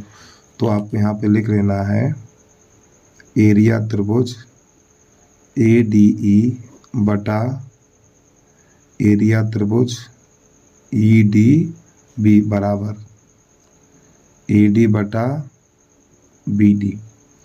और ये समीकरण नंबर 1 बना देंगे इसको हम, समीकरण नंबर 1। अब क्या करना है, अब आपको ये वाला देखना है AE बटा EC, AE बटा EC। तो AE कहाँ पर मिलेगा, AE आपका ये मिलेगा और EC ये मिलेगा। तो आपको दोबारा से फिर ये त्रिभुज लिखना है, एरिया त्रिभुज ADE फिर बटा एरिया त्रिभुज DEC। तो नई लाइन से लिखेंगे हम एरिया, AR लिखो, एरिया त्रिभुज ADE बटा एरिया त्रिभुज DEC बराबर। तो जब इस त्रिभुज का क्षेत्रफल निकालेंगे तो अब की बार ये ऊंचाई हो जाएगी और ये इसका आधार हो जाएगा। तो 1/2 आधार गुणा ऊंचाई। तो आपको लिखना है 1/2 AE गुणा NE DN। 1/2 AE गुणा DN फिर बटा 1/2। अब ये त्रिभुज DEC लेंगे तो देखो DEC तो ये आधार और ये इसकी ऊंचाई हो जाएगी। तो आपको लिख लेना है यहाँ पर EC गुणा DN। तो पर बच्चों DN से DN कट जाएगा, 1/2 से 1/2 कट जाएगा और यहाँ पर बचेगा हमारा एरिया त्रिभुज ADE और बटा एरिया त्रिभुज DEC और बराबर AE बटा EC। अब प्यारे बच्चों क्या करना है, देखो इस त्रिभुज का क्षेत्रफल इस त्रिभुज का क्षेत्रफल इस त्रिभुज के क्षेत्रफल के बराबर होता है। ठीक है, तो आपको लिखना इस त्रिभुज का क्षेत्रफल इसके बराबर। तो यहाँ पे लिखना नहीं लाइन से एरिया त्रिभुज DEC बराबर एरिया त्रिभुज EDB। अब यहाँ पे इसकी जगह पे देखो, इसकी जगह पे ये वाला मान लगा देंगे। ठीक, यहाँ पे रखना रखने पर इसकी जगह पे एरिया त्रिभुज DEC की जगह पे ये लिख देना। तो पहले आपको लिख देना यहाँ पर एरिया त्रिभुज ADE बटा एरिया त्रिभुज EDB बराबर AE बटा EC। तो प्यारे बच्चों इसको मानेंगे समीकरण नंबर 2। अब यहाँ पर क्या करना है, इसके आपके नीचे लिख देना है समीकरण 1 तथा 2 से। 1 तथा 2 से। ठीक है, अब 1 और 2 में देखिए जो चीज़ बराबर उसको नहीं लिखा जाएगा। देखो यहाँ पे ये चीज़ और ये चीज़ आपस में देखो लेफ्ट वाली साइड आपस में कैसी बराबर है। समीकरण 1 तथा 2 से इनमें जो चीज़ बराबर है उसको नहीं लिखा जाएगा। इन दोनों ये दोनों बराबर हैं, ये और ये इसको नहीं लिखा जाएगा, तो ये दोनों आपको बराबर कर देना है। तो जब इन दोनों को बराबर लिखेंगे हम, यहाँ पे लिख देना आपको AD बटा BD और बराबर AE बटा EC। बस प्यारे बच्चों यही हमारा सिद्ध हो जाता है। तो उम्मीद है आपको समझ में आ गया होगा। अब इसके बाद अगला प्रश्न देखिएगा आप। एक बार प्रश्न को पूरा देख लो। तो इसकी यहाँ से आपको स्टार्टिंग करनी है। और प्यारे बच्चों छोटी सी रिक्वेस्ट है भाई, यदि आप YouTube चैनल पे पहली बार आए हो तो YouTube चैनल को सब्सक्राइब करके बेल आइकन घंटी को प्रेस कर लीजिए और एक प्यारा सा कमेंट करके ज़रूर बता देना वीडियो आपको कैसा लगा है। ठीक है, इसके बाद आपको ये और लिख लेना है। अब आ जाइए प्रश्न नंबर 2C का पहला। वो 2C देखिए, 2 क्रमागत धनात्मक पूर्णांक ज्ञात कीजिए। 2 क्रमागत धनात्मक पूर्णांक ज्ञात कीजिए जिनके वर्गों का योगफल 365 है। तो यहाँ पे लिख लो 2C। तो सबसे पहले आपको लिखना है यहाँ पर माना 2 क्रमागत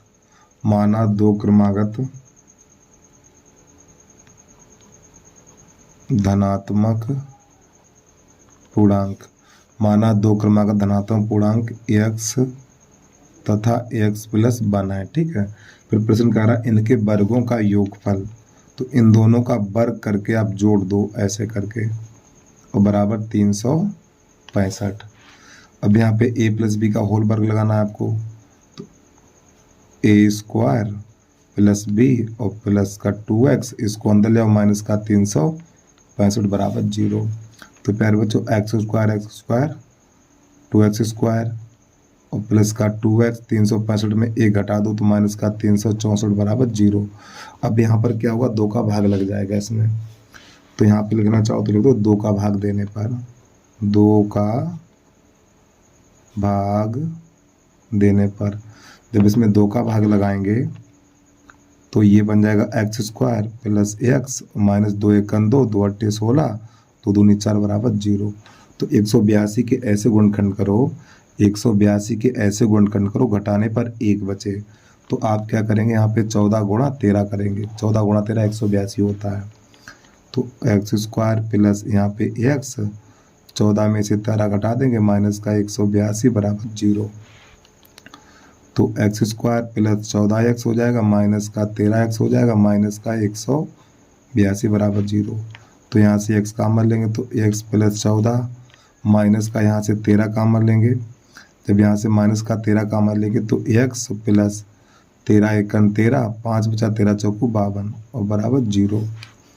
तो x प्लस 14 और x माइनस 13 बराबर 0। ठीक है, पहले x प्लस 14 बराबर 0 तो x बराबर माइनस 14। तो प्यारे बच्चों माइनस वाला उत्तर आपका अमान्य होता है, तो आपको यहाँ पे लिख देना है अमान्य। फिर इसको लिखना है x माइनस 13 बराबर 0, x बराबर 13, ये हमारा ठीक है, मान्य हमारा। अब क्या करना है आपको, तो जो हमारी संख्याएं थी तो नई लाइन से लिखना है, संख्या हमारी x तथा x प्लस 1 है। तो प्यारे बच्चों x का मान कितना 13 है, तो यहाँ पे 13 लगाना और यहाँ पे 13 लगाना है, तो 13 तथा 14 हो जाएगा इसका आंसर। ठीक है, चलिए भाई अगला प्रश्न देखिएगा, 2C के बाद 2D। तो 2D, यदि समीकरण ये दिया हुआ है कि मूल वास्तविक और बराबर हैं तो m का मान ज्ञात कीजिए। तो यहाँ पे प्रश्न लिख लेना है आपको, 2 का D प्रश्न है, तो देखा समीकरण दे रखा है x square plus 2m minus 1 और यहाँ पे x प्लस m प्लस 5 और बराबर 0। तो प्यारे बच्चों यहाँ पे ABC के मान छाटेंगे तो देखो यहाँ पे 1 होता है। ठीक है, तो A बराबर 1 और B बराबर ये पूरा मान हो जाएगा हमारा 2m माइनस 1 और C बराबर m प्लस 5 ये हो जाएगा। तो यहाँ पे मूल समान है, मूल समान है। जब ये मूल समान है हमारे, जब मूल समान है तो आपको सूत्र लगाना है बी स्क्वायर माइनस 4ac बराबर 0। तो प्यारे बच्चों b का मान ये है, तो 2m माइनस 1, आपको बड़ा कोष्ठ लगा के घात 2 लगानी है, माइनस 4a का मान 1 और b का मान ये रहा m प्लस 5 और बराबर 0। जब ये बड़ा वाला कोष्ठक हटाएंगे तो 2 दूनी 4 हो जाएगा और m माइनस 1 का वर्ग हो जाएगा और माइनस ये 4, 4 एकन 4 और m प्लस 5 बराबर 0। तो यहाँ पे a माइनस बी का होल वर्ग, तो पहले लिख लो 4, तो आपको लिखना है यहाँ पे a square plus B minus का 2m, इसका गुणा कर दो, माइनस का 4m और माइनस का 20 हो जाएगा बराबर 0। 4 का अंदर गुणा करेंगे तो जब इसका इसमें गुणा करेंगे तो हो जाएगा 4m स्क्वायर प्लस 4 एकन 4 और 4 दूनी 8m माइनस का 4m माइनस का 20 बराबर 0। तो ये हो जाएगा हमारा 4m स्क्वायर। तो प्यारे बच्चों 8 4 12 हो जाएगा ये, माइनस का 12m और ये प्लस और ये माइनस, तो माइनस का 16 बचेगा बराबर 0। अब यहाँ पे देखो इसमें 4 का भाग लगेगा, तो आप लिख दो 4 का भाग देने पर, 4 का भाग देने पर तो हो जाएगा m स्क्वायर माइनस 4 तो 12m, अरे भैया देखो 4 एकन 4, 4 तो 12, 4 चौक 16, इतना बचेगा बराबर 0। अब यहाँ पे 1 रह गया तो 4 एकन 4, 4 के ऐसे गुणनखंड करो घटाने पर 3 मिल जाए, तो आपको यहाँ पे लिखना m स्क्वायर माइनस m, 4 एकन 4 और 4 में से 3 1 घटाएंगे तो 3 ही बचेगा, माइनस का 4 बराबर 0। तो एम स्क्वायर माइनस का 4m और प्लस का m माइनस का 4 बराबर 0। यहाँ से m कॉमन लेंगे तो m माइनस 4 प्लस 1 तो m माइनस 4 बराबर 0। तो m माइनस 4 और m प्लस 1 बराबर 0। तो पहले इसको लिख लो, m माइनस 4 बराबर 0, तो m बराबर आपका हो जाएगा 4। इसको लिखना है m प्लस 1 बराबर 0, m बराबर माइनस 1। ठीक है, तो बेटा यही आ गया m का मान। एक m का मान 4 निकला और एक m का मान माइनस 1 निकला है। ठीक है, तो उम्मीद है आपको समझ में आ गया होगा। अब प्रश्न अगला देखिएगा आप। तो प्रश्न नंबर है हमारा 2E, अज्ञात बारंबारता। अज्ञात बारंबारता ज्ञात कीजिए। इधर दिए गए बारंबारता बंटन का माध्य 24 है। तो प्यारे बच्चों यहाँ पे पी का मान ज्ञात करना है इसमें हमें। ठीक है, पी का मान ज्ञात करना है। चलिए समझिएगा इसको भी। तो यहाँ पे जो हमारा वर्ग अंतराल दे रखा है 0 से 10, 10 से 20, 20 से 30 और 30 से 40 और 40 से 50। और जो हमारी बारंबारता है 5 है, 25 है, फिर डबल 25 है, फिर यहाँ पे पी है, फिर ये 7 है। तो प्यारे बच्चों इसकी निकालेंगे संचयी बारंबारता। तो संचयी बारंबारता को लिखा जाता है CF से लिखा जाता है। ठीक है, चलिए, और बारंबारता को F से लिखा जाता है। अब यहाँ पे ये पहले 5 ऐसे लिख लो, 5 में ये 25 जोड़ो 30 और 30 में ये 25 जोड़ो 55 और 55 में इस पी को जोड़ो तो 55 प्लस पी, इसमें ये जोड़ो तो आपका हो जाएगा 62 प्लस पी। तो प्यारे बच्चों ये वाला मान होता है n का। ठीक है, ये वाला मान होता है आपका n का। तो आपको n बराबर लिख लेना है 62 प्लस पी। ठीक है, और इसकी जो माध्यिका दे रखी है, इसकी जो माध्यिका दे रखी है कितनी है इसकी माध्यिका? तो माध्यिका बराबर है 24। अब प्यारे बच्चों ये देखना, ये 24, ये जो 24 है वर्ग अंतराल में कहाँ पर प्राप्त होगा? ये 24 वर्ग अंतराल में कहाँ पर प्राप्त होगा? तो देखो 24 यहाँ पर आएगा 24 इसमें। तो बेटा L बराबर हो जाएगा 20, इसके सामने ये हो जाएगा F, फिर इसके सामने से ऊपर वाला ये हो जाएगा CF। ठीक है, अब आपको सूत्र लगा देना माध्यक बराबर, माध्यिका माध्यक एक ही बात है।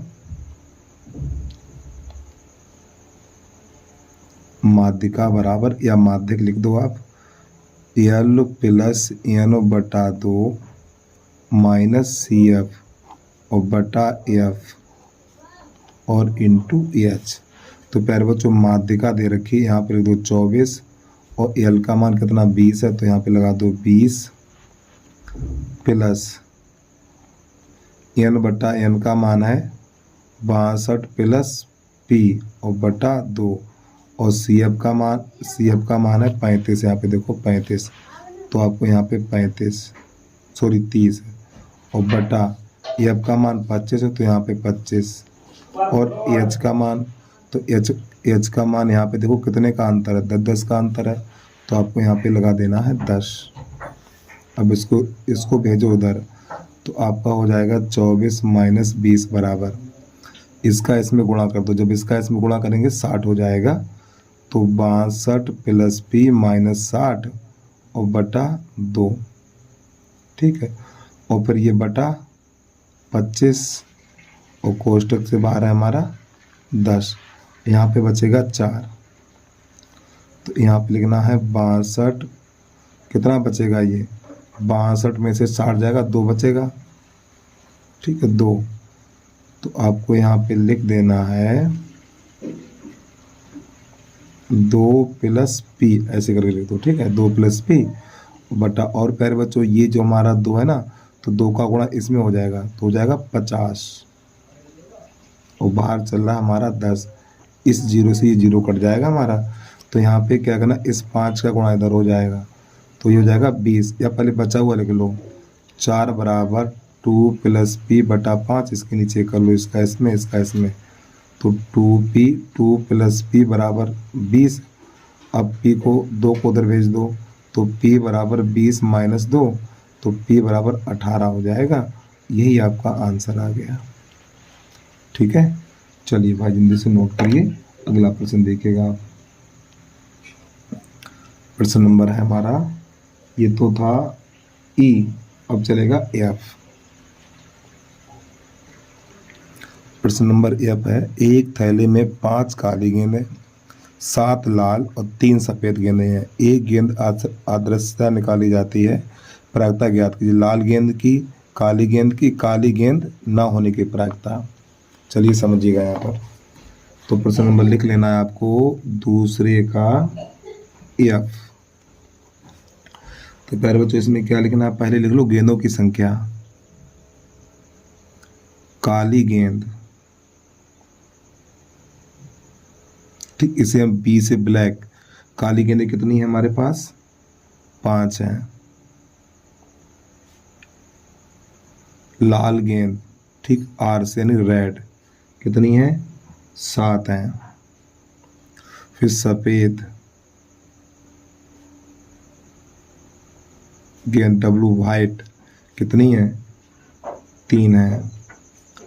5 काली हैं, 7 लाल हैं, 3 सफेद हैं। तो आपको ऐसे नीचे एक लकीर करनी है, कुल गेंदों की संख्या बराबर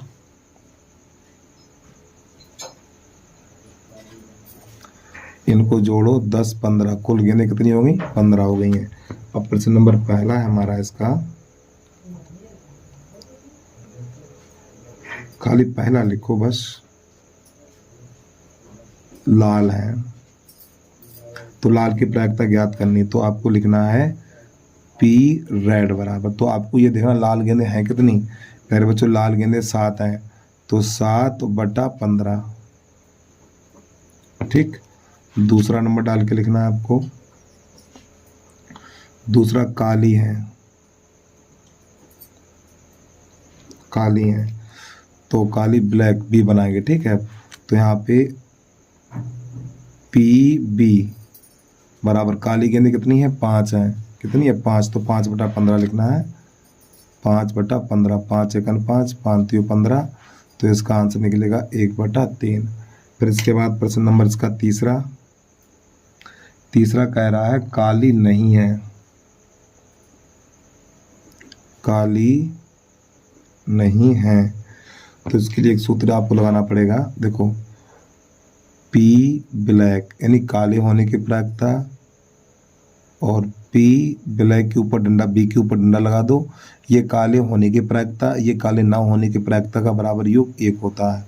अब इसका मान कितना है, 1 बटा 3, तो यहाँ पे 1 बटा 3 प्लस पी बी ऐसे करके बराबर 1, 1 बटा 3 को उधर भेजो, तो काली ना होने की प्रायिकता बराबर 1 माइनस 1 बटा 3, तो 3 एकन 3, 3 एक इसके नीचे कर लो, इसका गुणा इसमें इसका इसमें, तो आपका 3 माइनस 1 बटा 3, तो जो इसकी काली गेंद ना होने की प्रायिकता बराबर 2 बटा 3 निकल के आ जाएगी, ठीक है। तो इस प्रकार ये भी प्रश्न हमारा हल हो जाता है।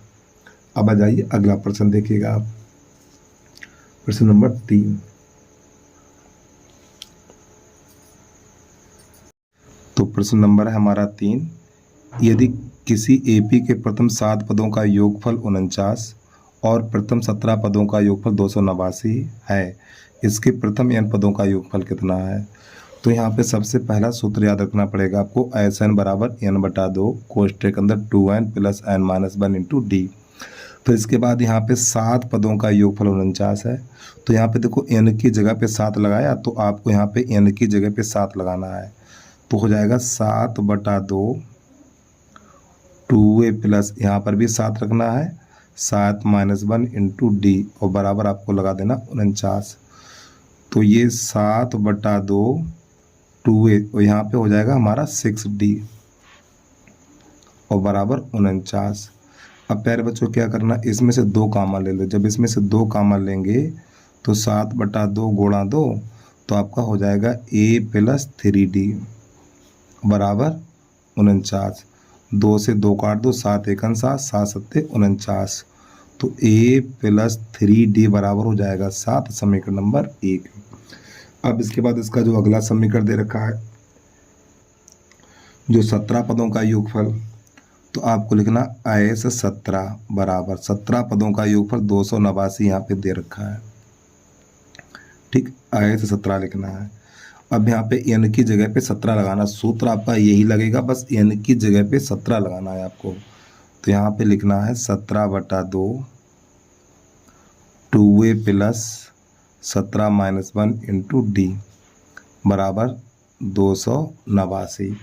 तो प्यारे बच्चों 17/2 2a प्लस यहाँ पे हो जाएगा 16d बराबर 289। इसमें से 2 कॉमन ले लेंगे, तो 17/2 गुणा 2, तो यहाँ पर बचेगा a प्लस 8d बराबर 289। ये 2 से 2 कट जाएगा, 17 एकन 17 और 17 सत्तरियम 289, 17 बार चला जाएगा। तो यहाँ पे बचेगा a प्लस 8d बराबर 17। ये समीकरण नंबर 2 हो गया। अब हमें क्या करना, समीकरण नंबर 1, 2 को हल करने पर a d के मान निकालेंगे। तो जो हमारा समीकरण नंबर ये वाला उठा के इसके नीचे लगाना है। ठीक, ये पहला समीकरण इसके नीचे आपको लगा देना है। तो यहाँ पे लिखना है a प्लस 3d बराबर 7, नंबर 1 है हमारा।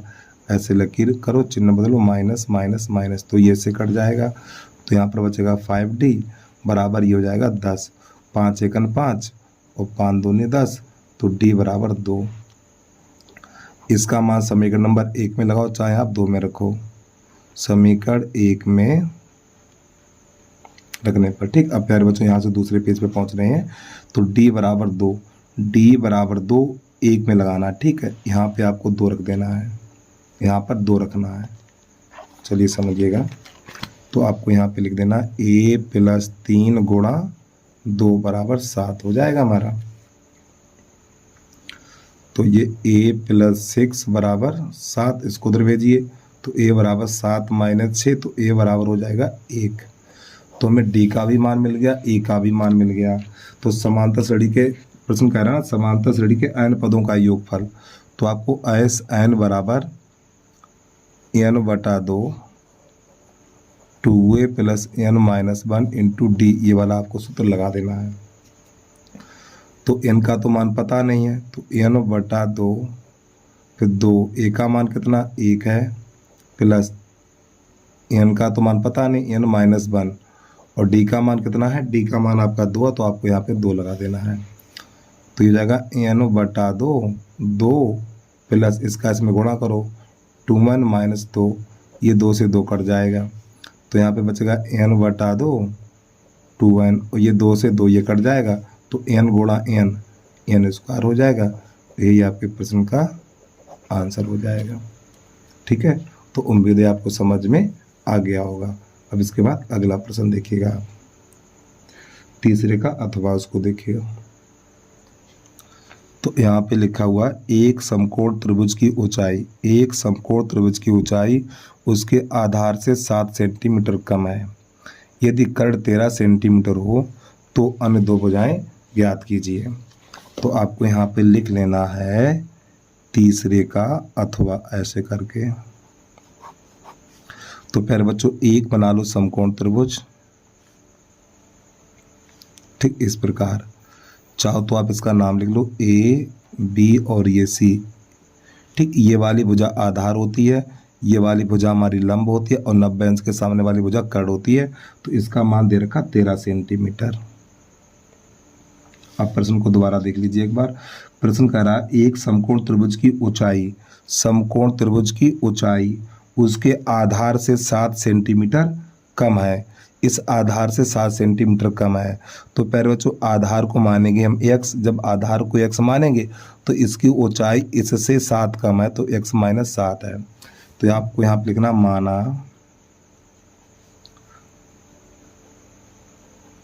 आधार बराबर 1 सेंटीमीटर। ठीक है, तो जो इसकी ऊंचाई कितनी होगी, ऊंचाई हो जाएगी x - 7 सेंटीमीटर। ऊंचाई को ही लंब बोलते हैं। ठीक है, तो आप लिखना पाइथागोरस प्रमेय से।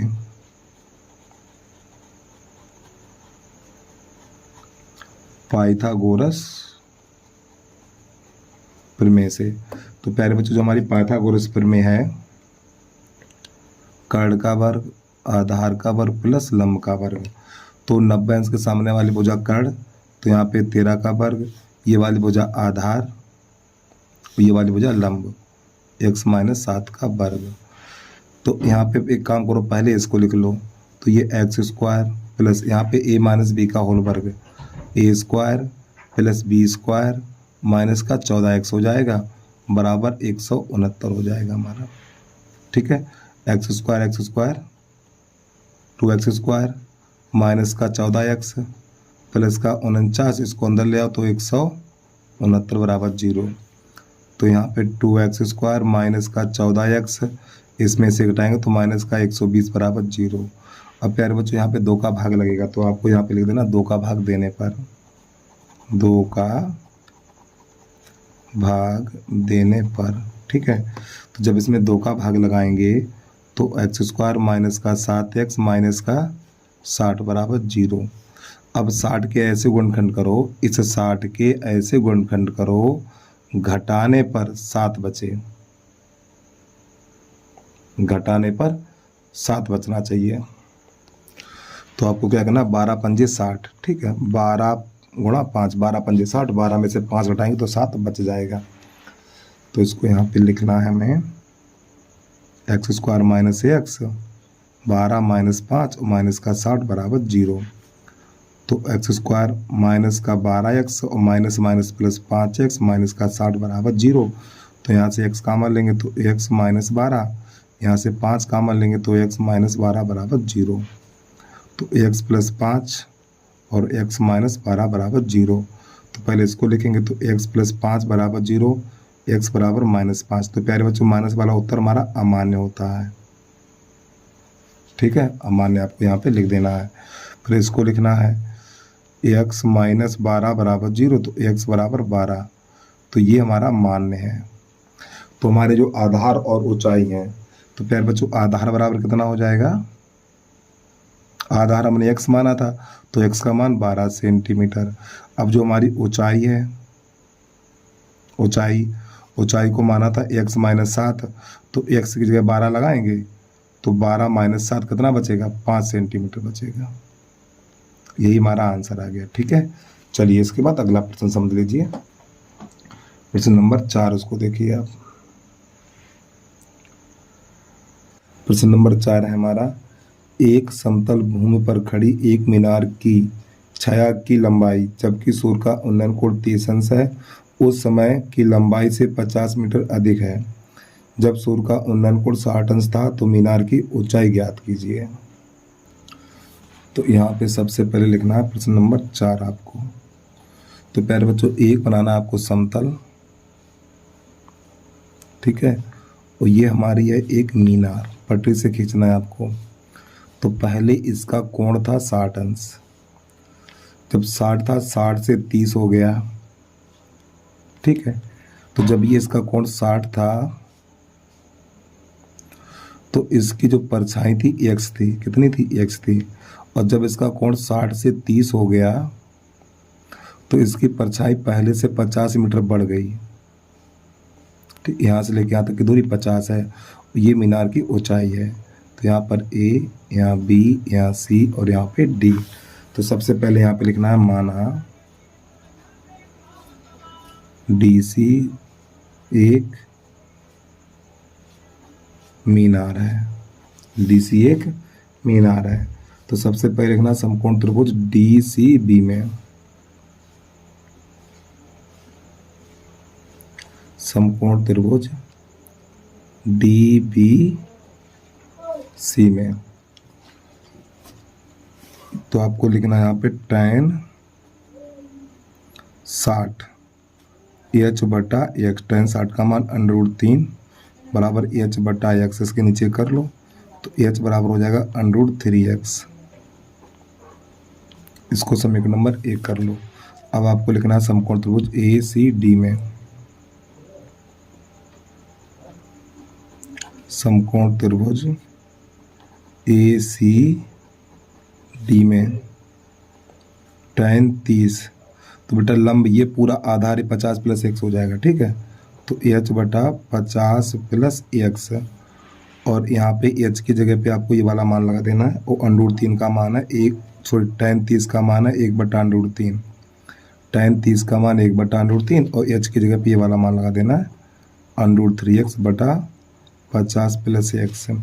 इसका गुणा इसमें करेंगे तो ये हो जाएगा 3x, अंडर हट जाएगा, और 50 प्लस एक्स, इस एक्स को इधर ले आओ, तो 3x माइनस एक्स बराबर 50, तो यहाँ पे हो जाएगा हमारा 2x बराबर 50, तो 2 1 2, ये 25 हो जाएगा, तो x बराबर 25, ये वाला आपको समीकरण नंबर 1 में लगा देना है, 1 में रखने पर, तो जो x बराबर 25 निकला है, तो x बराबर 25 आपको यहाँ पे लगा देना है, ठीक है।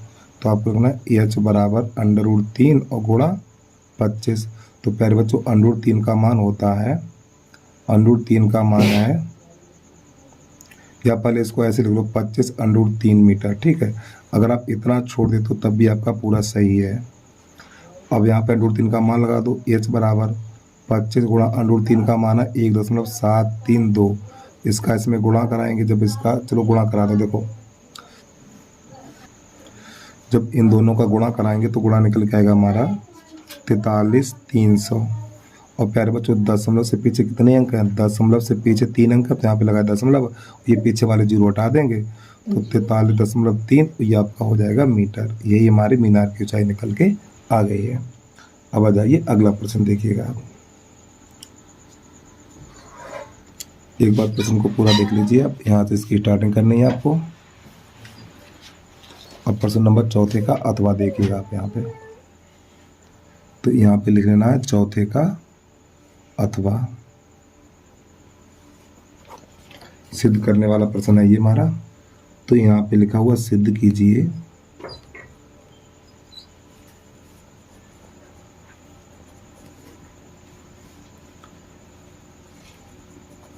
sin a minus cos a plus 1 बटा sin a plus cos a minus 1 बराबर 1/sec a minus tan a, ये सिद्ध करना है, ठीक है। तो सबसे पहले इसका लिखना LHS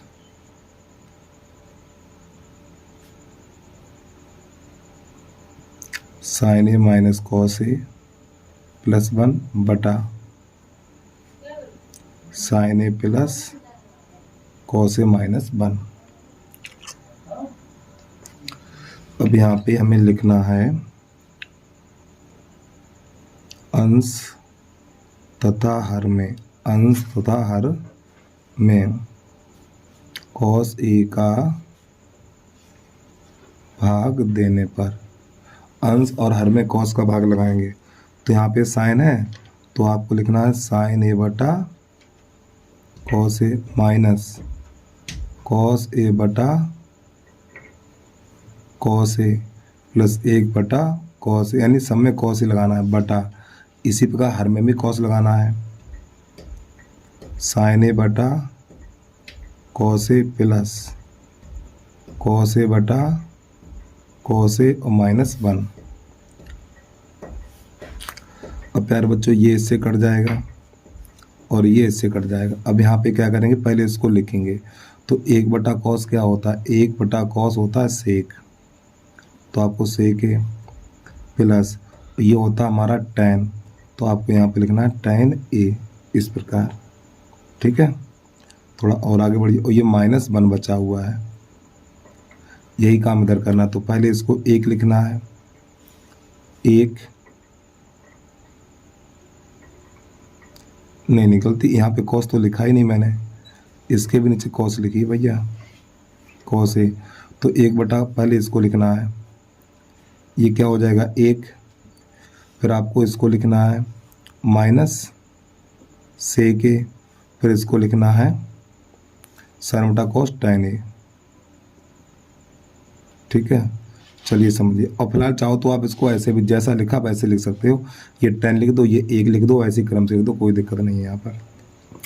अब क्या करना है, यहाँ पर एक सूत्र होता है हमारा देखो सेक स्क्वायर ए माइनस टेन स्क्वायर ए बराबर 1 होता है। तो इस एक की जगह पे हमें ये लिख देना है पूरा। तो यहाँ पे लिखना है हमें सेक ए प्लस टेन ए और माइनस इस एक की जगह पे ये वाला लगा दो, सेक स्क्वायर ए माइनस टेन स्क्वायर ए बटा इसको ऐसे छोड़ दो 1 माइनस सेक ए और प्लस टेन ए। अब यहाँ पे ये वाला सूत्र लगेगा आपका ए स्क्वायर माइनस बी स्क्वायर बराबर ए प्लस बी और ए माइनस बी। तो इसको एक बार प्लस एक बार माइनस लिखना है, सेक ए प्लस टेन, इसको क्वेश्चन बंद कर लो, माइनस इसको एक बार प्लस एक बार माइनस, सेक ए प्लस टेन ए, अगले क्वेश्चन माइनस लिखना है, सेक ए माइनस टेन ए और बटा हर में कोई बदलाव नहीं करना, हर को ऐसे लिख दो 1 माइनस सेक ए और प्लस टेन ए। अब प्यारे बच्चों इन दोनों में देखो ऊपर पदों की संख्या 2 है, तो इन दोनों में ये वाला कॉमन मिल जाएगा। तो आपको लिख लेना है यहाँ पे सेक ए प्लस टेन ए। जब इसको हम कॉमन लेंगे तो यहाँ पर 1 बचेगा और माइनस ये चला जाएगा तो ये बचेगा सेक ए माइनस टेन ए और बटा 1 माइनस सेक ए और प्लस टेन ए, इतना ये बचा हुआ है। अब आपको यहाँ पे पता होना चाहिए जब कोष्ठक से बार माइनस का चिन्ह होगा तो अंदर वाले चिन्ह बदल जाएंगे।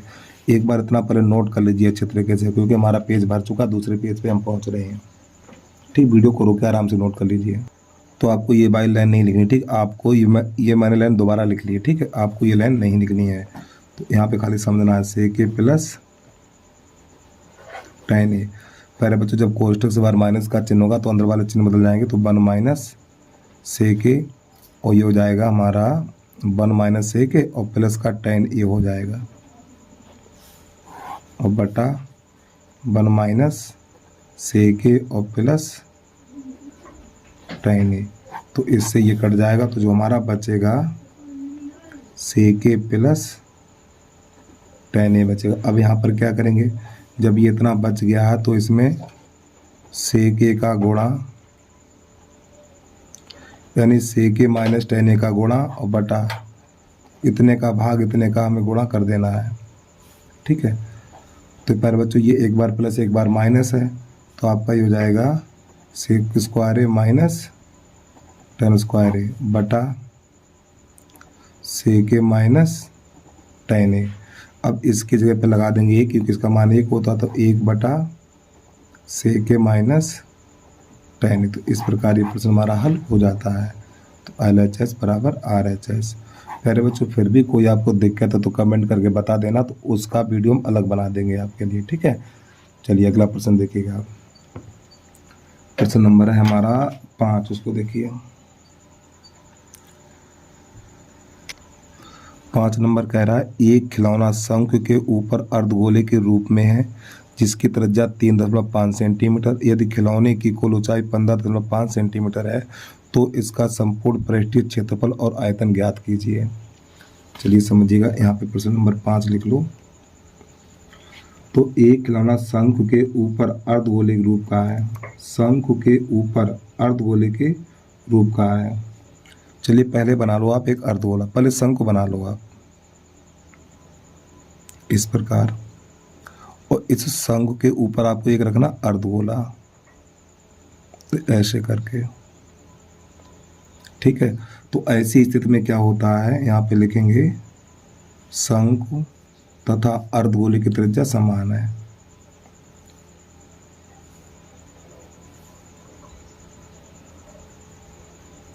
शंख तथा अर्धगोले की त्रिज्या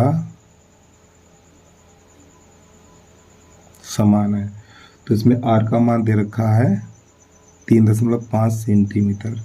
ठीक है, फिर इसकी कुल ऊंचाई, तो प्यारे बच्चों यहाँ से लेके यहाँ तक 15.5 सेंटीमीटर, यहाँ से लेकर यहाँ तक इसकी कुल ऊंचाई इतनी है। और मेरी बात को ध्यान समझिएगा, देखो ये क्या है, ये बेटा हमारी शंकु की त्रिज्या है और ये हमारे अर्धगोले की त्रिज्या, तो दोनों की त्रिज्या समान है। ये हमारी त्रिज्या है 3.5 और ये भी 3.5 है। तो हमें शंकु की ऊंचाई ज्ञात करनी, तो शंकु की ऊंचाई ज्ञात करने के लिए 15.5 में से 3.5 घटा देंगे। तो आपको यहाँ पे लिखना शंकु की ऊंचाई,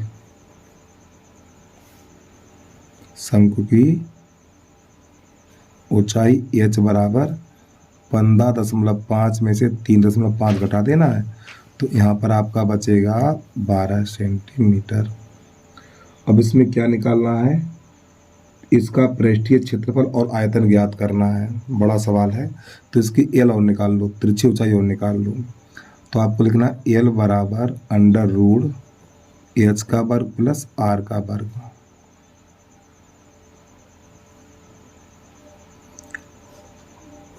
एच का मान 12 का वर्ग, आर का मान 3.5 का वर्ग, अंडर रूट ये हो जाएगा 144 प्लस ये हो जाएगा 12.25, 35 का वर्ग 12×25 होता है हमारा। अब इसको जोड़िए, जब इसको हम जोड़ेंगे तो 4 2 6 256, 1556.25 इतना। और प्यारे बच्चों ये जो वर्ग है हमारा 125 का है, ये जो वर्ग है हमारा 125 का है। तो एल बराबर लिखेंगे हम 125 और दशमलव से पीछे 2 अंक है तो इसका दशमलव यहाँ पे लग जाएगा सेंटीमीटर। तो हमें एल भी पता है, एच भी पता है और त्रिज्या भी पता है। तो लिखेंगे ठोस का पृष्ठीय क्षेत्रफल, ठोस का पृष्ठीय क्षेत्रफल। तो इस ठोस में क्या क्या शामिल है, देखो एक शंकु है, शंकु का बकपृष्ठ और अर्धगोले का बकपृष्ठ। तो शंकु का बकपृष्ठ पाई आर एल और अर्धगोले का बकपृष्ठ 2 पाई आर स्क्वायर। तो यहाँ से कामन ले लो, थोड़ा कामन लेने से सवाल सरल हो जाता। पाई आर कामन ले लेंगे तो यहाँ पे बचेगा एल और प्लस 2r बचेगा। मान लगा दीजिए यहाँ पर, पाई का तो मान इसमें कुछ दिया, पाई का मान 22/7 लगा दो, पाई का मान 22/7 लगाओ, 22/7 और आर का मान 3.5, एल का मान हमारा ये रहा 12.5 प्लस 2 गुणा 3.5। हल करो इसको, तो काटना चाहो तो काटो, 0.5 हो जाएगा। ये 22 पंजे 110 और दशमलव से पीछे एक अंक तो यहाँ लग जाएगा दशमलव, ये हो जाएगा 12.5 और प्लस 70 हो जाएगा, यहाँ पे दशमलव लग जाएगा। तो ये बना 11, इन दोनों को जोड़ेंगे तो ये हो जाएगा 12×7 19.5 इतना। अब इसका गुणा करा दीजिए, तो इसका जब गुणा कराएंगे तो 11 पन्ना 55 हासिल 5, 11 नेम 99 और 99 5 जोड़ेंगे तो 104 हासिल 10, 11 एकन 11, 11 और 10 21 और 10 में से पीछे एक अंक तो यहाँ पे लगा दशमलव, ये इसका निकला सेंटीमीटर स्क्वायर। ये ठोस का निकल के आ गया पृष्ठीय क्षेत्रफल। अब इसका आयतन भी ज्ञात करना, उसको भी देखिएगा आप। और इस प्रश्न को सिर्फ 12 नंबर करना चाहिए था, इसमें 2 चीज़ें इसने पूछ दी हैं। अब आपको लिखना है ठोस का आयतन। तो पहले बच्चों ठोस का आयतन, ठोस में क्या क्या शामिल था, शंकु और अर्धगोला।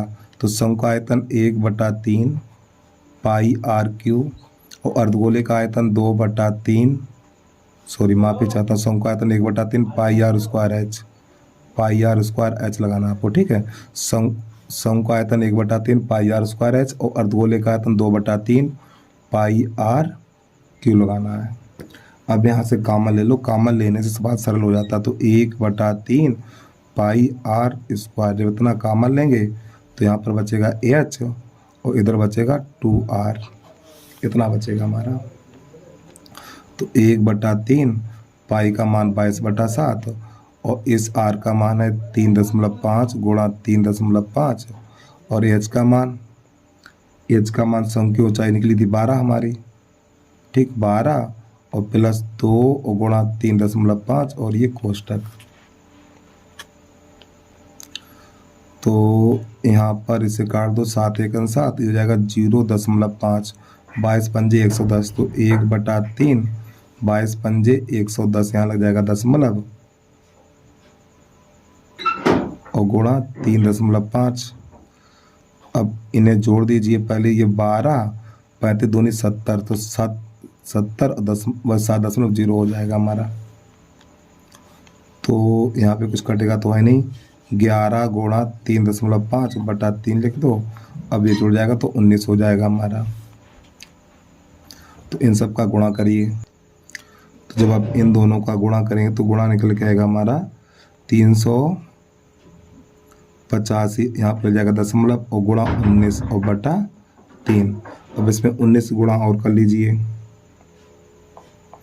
तो जब इसमें 19 का गुणा करेंगे तो निकल के आएगा 731.5 इतना और बटा 3। अब इसमें 3 का भाग लगाएंगे, तो जब हम 3 का भाग लगाएंगे तो निकल के आएगा 243.83 और सेंटीमीटर क्यूब। ठीक है, तो इस प्रकार प्रश्न नंबर जो 5 है हमारा हो जाता है कंप्लीट। अब इसके बाद इसका अथवा देखिएगा। और प्यारे बच्चों, छोटी सी रिक्वेस्ट है भाई, यदि आपने अभी तक यूट्यूब चैनल को सब्सक्राइब नहीं किया तो यूट्यूब चैनल को सब्सक्राइब करके बेल आइकन घंटी को प्रेस कर लीजिए, क्योंकि आपको हमारे यूट्यूब चैनल पे 2016 से लेके 2025 तक के अनसॉल्व पेपर आपको मिल जाएंगे, 2016 से लेके 2025 तक। ठीक है, चलिए थोड़ा अगला प्रश्न देखिएगा आप लोग। अब आपको देखना है 5वें का अथवा। अथवा वाले में कोई एक ही करना होता, जो आपको बढ़िया तरीके से आता हो उसको करना है। ठीक है, अगला देखिएगा। एक गोलाकार कांच के बर्तन की एक बेलन के आकार की गर्दन है, जिसकी लंबाई 8 सेंटीमीटर तथा व्यास 2 सेंटीमीटर है, जबकि गोलाकार भाग का व्यास 8.5 सेंटीमीटर है। इसमें भरे जा सकने वाले पानी का आयतन ज्ञात कीजिए। चलो समझो। तो सबसे पहले बनाना आपको एक बर्तन, इस प्रकार, ये इसकी गर्दन है। ठीक है, तो ये वाला भाग हमारा बेलन है और ये वाला भाग गोला है। तो यहाँ पे प्रश्न कह रहा है बेलनाकार भाग की गर्दन की लंबाई 8 सेंटीमीटर है। तो प्यारे बच्चों, इसकी लंबाई 8 सेंटीमीटर, तो एच बराबर लिख लो 8 सेंटीमीटर। और इसका जो व्यास है वो कितना है, 2 सेंटीमीटर है। तो त्रिज्या कितनी हो जाएगी, त्रिज्या इसकी हो जाएगी 1 सेंटीमीटर, आर बराबर 1 सेंटीमीटर लिख लो। और फिर ये हमारा गोला है, तो गोले का व्यास दे रखा है, इसका व्यास दे रखा है ये 8.5। ठीक है, चलिए समझिएगा यहाँ पे। तो सबसे पहले यहाँ पे लिखना है बेलन की ऊंचाई एच बराबर 8 सेंटीमीटर और इसका व्यास बराबर दे रखा है 2, तो इसको 2r कर लो, 2। ठीक है, 2 एकन 2, 2 एकन 2, तो r बराबर 1 सेंटीमीटर। ठीक है, फिर लिखना है आपको गोले का व्यास, यहाँ पे बेलन और लिख लो, बेलन का व्यास। ठीक है, ऐसे करके। तो गोले का व्यास दे रखा 8.5, तो यहाँ पे 2r लिख लो। ठीक, बड़ी r कर लो, क्योंकि यहाँ पे समान r नहीं ले सकते हैं आप। 8.5, तो r का भाग लग जाएगा, तो 85 यानी 8.5/2, इसका 10 उल्टा 0 करो, 5 से काटो, 5 चौक 20 और 5 चौक 20, 5 एकन 5, 17 अपना 85 होता है। तो r बराबर 17/4 सेंटीमीटर। तो यहाँ पे हमें बेलन की ऊंचाई भी पता है, बेलन की त्रिज्या भी पता है, गोले की त्रिज्या भी पता है। तो यहाँ पे ठोस का आयतन, ठोस का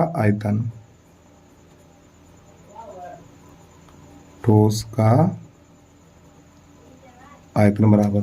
तो प्यारे बच्चों, ठोस का आयतन लगाएंगे हम। इसमें क्या क्या शामिल है देखो, एक गोला है और एक गोला और बेलन है। तो गोले का आयतन 4/3 पाई r क्यू, इसकी बड़ी r ली मैंने, प्लस बेलन का आयतन पाई r² h।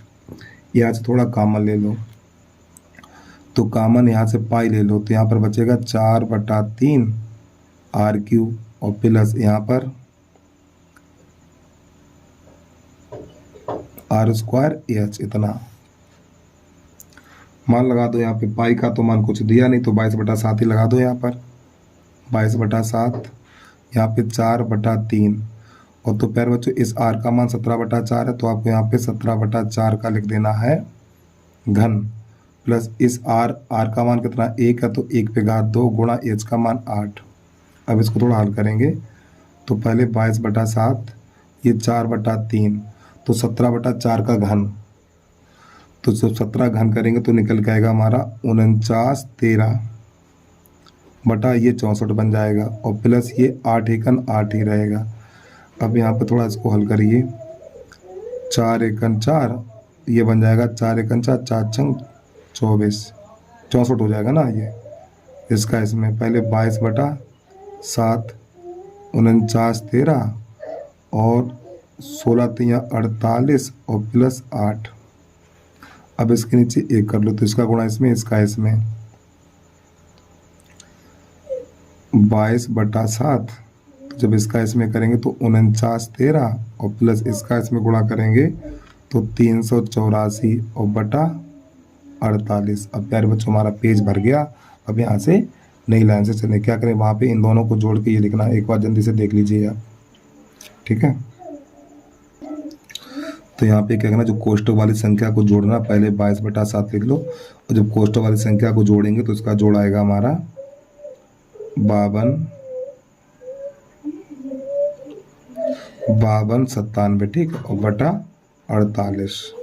अब इसका इसमें गुणा करेंगे, तो जब इसका इसमें गुणा करेंगे तो गुणा निकल के आएगा हमारा 11 6 5 3 4 बटा इसका गुणा इसमें करना है, ठीक है, तो गुणा आएगा 11 65 34, फिर 48 गुणा 7 तो 336। अब इसका इसमें गुणा करना है, सॉरी भाग करना, जब इसका इसमें भाग लगाएंगे तो निकल के आएगा 3 4 6.8 2 7।